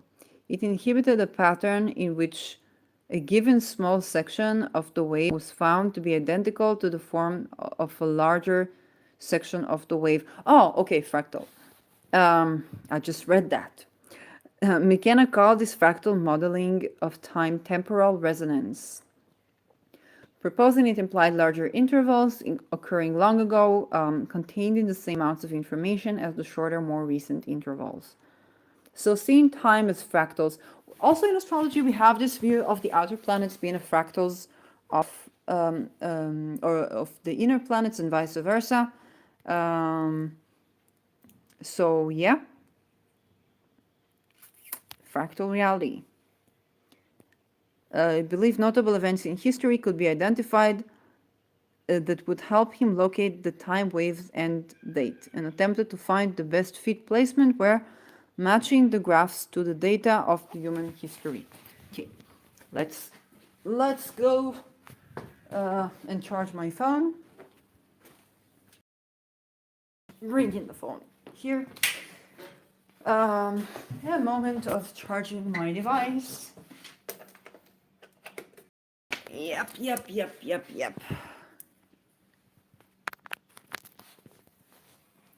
So, yeah. Fractal time. The last harmonic of the wave has a duration of 67.29 years. I wonder if you would reach the cycle of the planets with this one. McKenna picked the dropping of the A-bomb. This worked to the graph reaching 0 in mid-November 2012.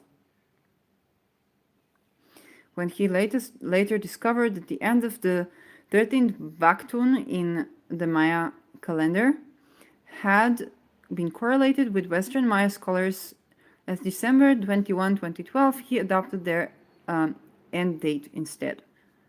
So, okay. He saw the universe in relation to novelty theory, having a teleological attractor. Oh, so attractor, he got that from like chaos. What is teleological?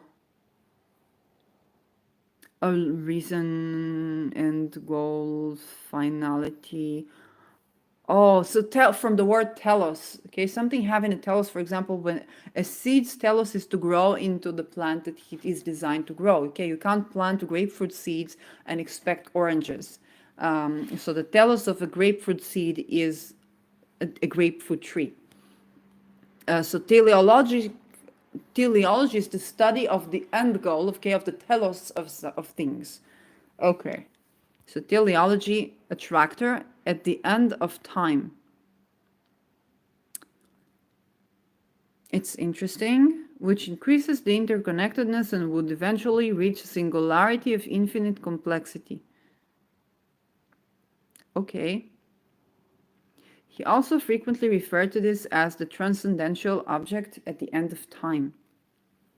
When describing this model of the universe, he stated that the universe is not being pushed from behind.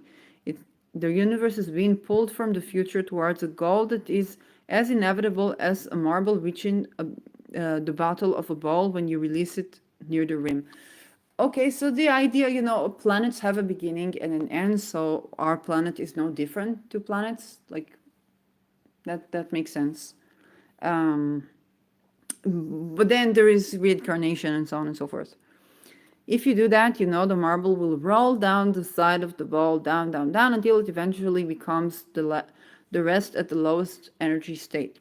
So this is also the perception of death when we are being pulled by our endpoint. Being pulled by our endpoint, and telos indeed is a Rahu thing. The telos is like the endpoint of your life is calling you, but I haven't been there. Yes, that's why you're going forward. That is Rahu. So Rahu is very much related to, prominent in his chart. A tightening gear, concreteness, everything flowing together. Okay, this is super interesting, but I want to also get what is the Watkins objection. Okay, so there was claimed that there were mathematical flaws in the construction. Could be. Okay. Let's go to, whoa, 2 hours. So this is 2 hours and 4 minutes. And I'm trying to start to see the predictions, what is right, what is wrong. So I don't have the degree of his ascendant. Let's see. Ascendant, please. His ascendant is very close to the 29 degrees, 2852. Ascendant in Scorpio. I don't see anything at the 29th degree of the 12th house. And Keto is in the 7th house. I was wrong! And Uranus in Gemini. So it is Keto in the 7th. No, it isn't, in the 8th. Sorry, 8th. Neptune in the 12th in Libra. Yes, this is 1st house, 12th house, 10th house. Moon in the 10th house in Virgo. And 9th house in Leo. With Pluto Leo, he was Pluto Leo generation. With Saturn in the 9th house, of course, Saturn in Leo. Trine in Mars. Mars conjuncting is Mercury. So Saturn, Mercury, Mars. Mercury in the 2nd house. Lilith in the 2nd house. Jupiter ruling the 2nd, so that is his skill. And Jupiter is in the 12th house. Is in the 1st house. Sorry. So, 2 things. One, this calls for a Placidus analysis. And 2, coinciding with the Hellenistic one, or the whole sign houses one. I'm not saying Hellenistic, just choose the whole sign houses. I'm not saying Hellenistic when I'm not actually doing the entire like Hellenistic thingy. So whole sign houses would put Chiron, Jupiter, Sun, and Venus in Scorpio in his 1st house. Nothing in Aquarius. He does have the ruler of his 4th house, Aquarius, Saturn, in the 9th house. That I said, why I'm so into that history of things and cultures is Leo. 9th house is the cultural things, other cultures, Leo. Centered around other intelligence, the sun. Sun in Scorpio, Venus in Scorpio, Jupiter in Scorpio. So looking into shamanic experience, and Pluto and Leo in the 9th house. Looking for them in a studying way. Also,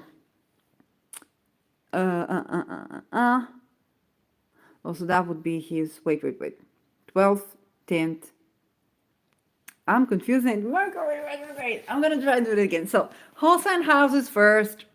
Scorpio is the 1st house, Libra is the 12th, and then we have Neptune in the 12th, which is one of the like possible predictions, but it's surprising. And Aries is in the 6th, which makes sense, with Mars in the 2nd, ruled by Jupiter. The Jupiter is in the 1st. So the headaches could be from Mars in the 6th. Then 11th house Virgo with Mercury in the 2nd. Okay. And a 10th house Leo with the ruler of his 4th house in his 10th. So it's not in the 9th. I was wrong. It's in his 10th according to this prediction. And Saturn, the ruler of the 4th, in his 10th house. With Pluto in the 10th house.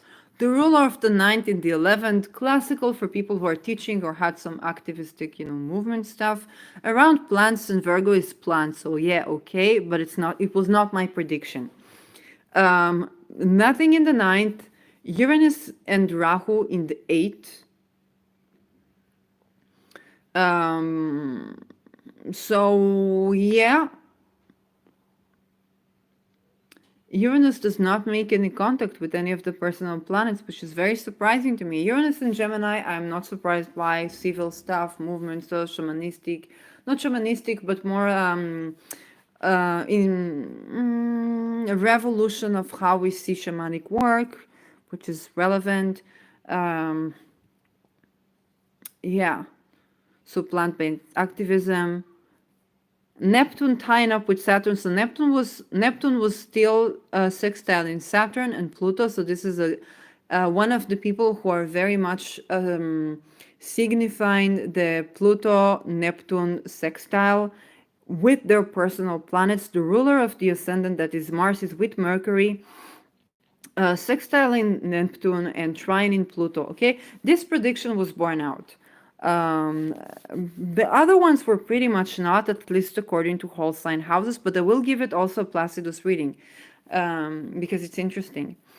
Nothing at the 29. Oh, the descendants. Descendants. Where's the descendant?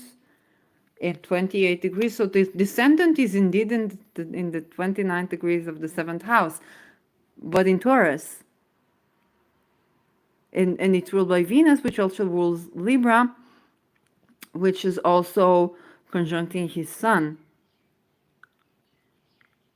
But yeah, I mean, yes, his wife was a main part of his research, but it was that otherness. It was the 7th, 8th house otherness. It was not the 12th house otherness that he was seeking. Although the ruler of his ascendant is sextile in Neptune in the 12th house and trining Saturn. So the Saturn Neptune thingy are by plants and yogas related. With Saturn ruling his 4th house. So yeah. And Aquarius, yeah, the modern ruler is in the 8th. Okay, it's not what I predicted, but that definitely is an analysis of a person who would look into shamanic experience and make a revolution about how to make shamanic experience an everyday experience, which is very much Uranus and Gemini. Can everyday experience, and Mercury was indeed conjuncting the ruler of Gemini, conjuncting his Mars. Let's go to the chart again.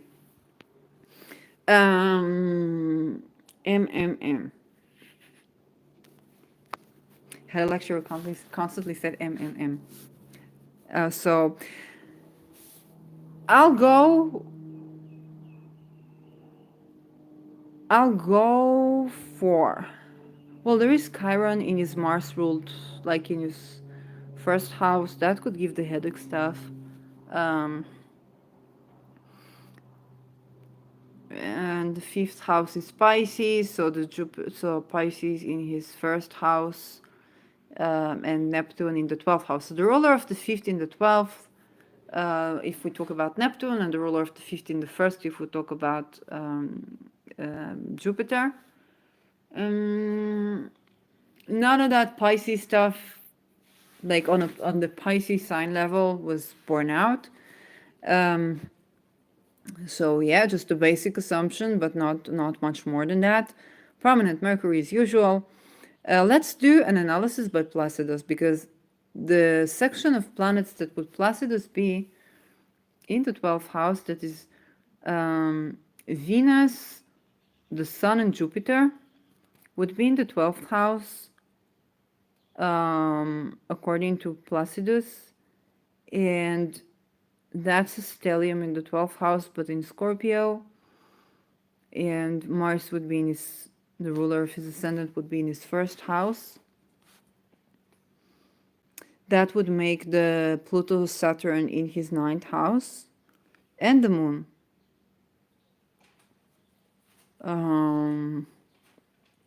And it would make Rahu in the 7th house. Neptune in 10th, Chiron in the 11th. So Chiron in the 11th is basically a movement around a different type of shamanism, healing the consciousness of people, mass consciousness. So healing the mass consciousness is definitely Neptune in the 12th house. So that calls for more whole sign houses. Then you could say a stellium in the I don't know if it's stellium in the 12th house Placidus, ruled by Mars in the first house, and this mutual reception between the ruler of the ascendant and Jupiter and the Scorpio.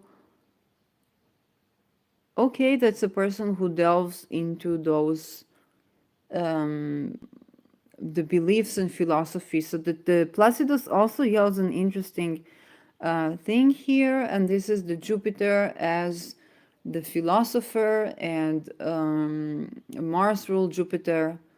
And I predicted the Mars ruled Mercury, but here Mercury is conjunct in Mars, and the Mars ruled is Jupiter. So yeah, it's also giving interesting prediction. I'm not gonna delve into his death because I'm tired. So it probably is a day chart, and yes, headaches and stuff. Um,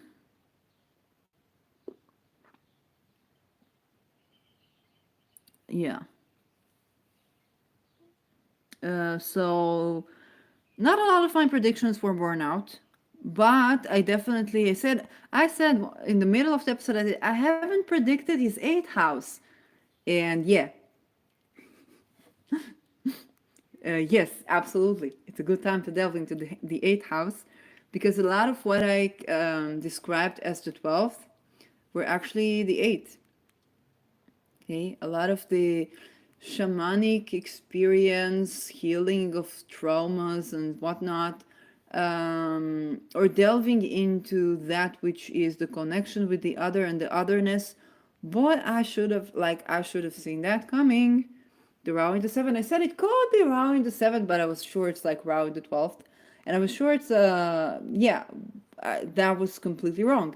Um, so I learned something new. It's definitely an interesting chart to look at. Now, let's see. He brings his Neptune to my 8th house, and his Uranus to my 4th, his Rao to my 4th. I also have Rao, but for me it's in the first decan of Gemini. Pluto and Saturn he brings to my 6th, Moon to my 7th, whole sign, a bunch of stuff to my 9th, like a bunch of stuff. Not all are well aspected. His Jupiter is not well aspected. Okay, it's hard aspect in Saturn, which is expected and predicted, and it's hard aspect in Pluto. So yeah, it brings a harshly aspected Jupiter next to my Saturn. Let's see if there are transits. We have asteroids. Let's look at that. To my 10th house, he brings Mars and Mercury and Ketu. We share the same Rahu and Ketu signs. Okay, we're in the same Rahu Ketu. Let me just make sure that I'm not confusing anything with anything. With me at my mind the Rahu Ketu, so I want to check that. Rahu Ketu. Rahu Ketu. I probably have the time where I research. No, I don't have that Rahu Ketu. So Rao and Keto. This is the book. I want the image.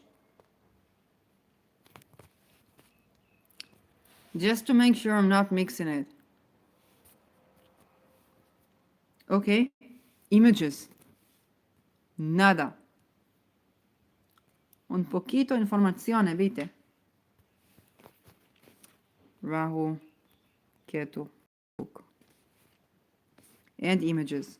Can I click on images? Would you please work, please? I can't. So I keep gonna remember that. I don't remember that. Let's see if it's upstairs anywhere. Maybe you see my weird researches. Jupiter and Sag. Rao, Keto, here it is. Why are you doing that? Show me the pictures. Okay. That's so annoying. Like, it won't show me anything now. Please show me something. So, in any case, I don't know if I'm particularly biased around this person. His Pluto was in Leo in my 6th house, in Neptune in my 8th, and Uranus in my 4th.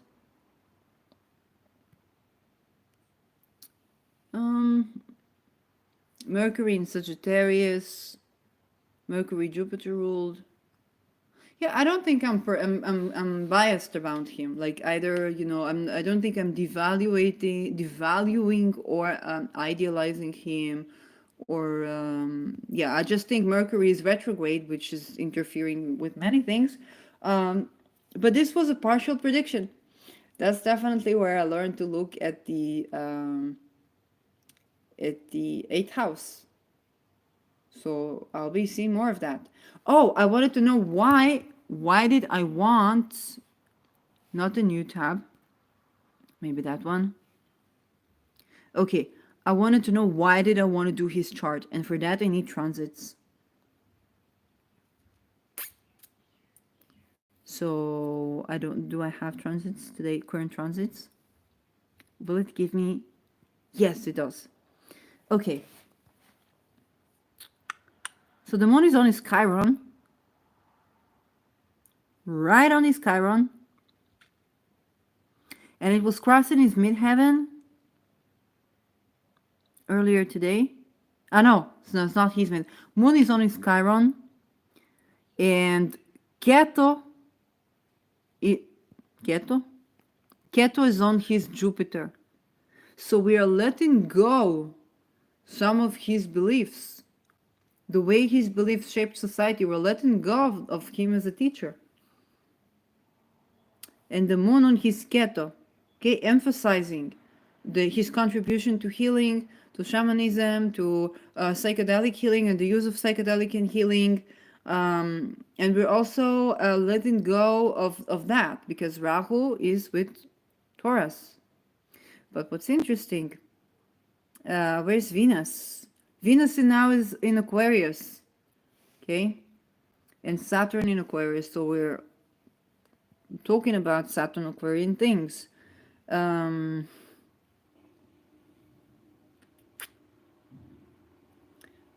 so the moon is pinpointing him from his beliefs and the wound in them, okay? Or we are letting go of the paradigms that he brought to heal the psyche or the healing mass consciousness. At least I am, okay?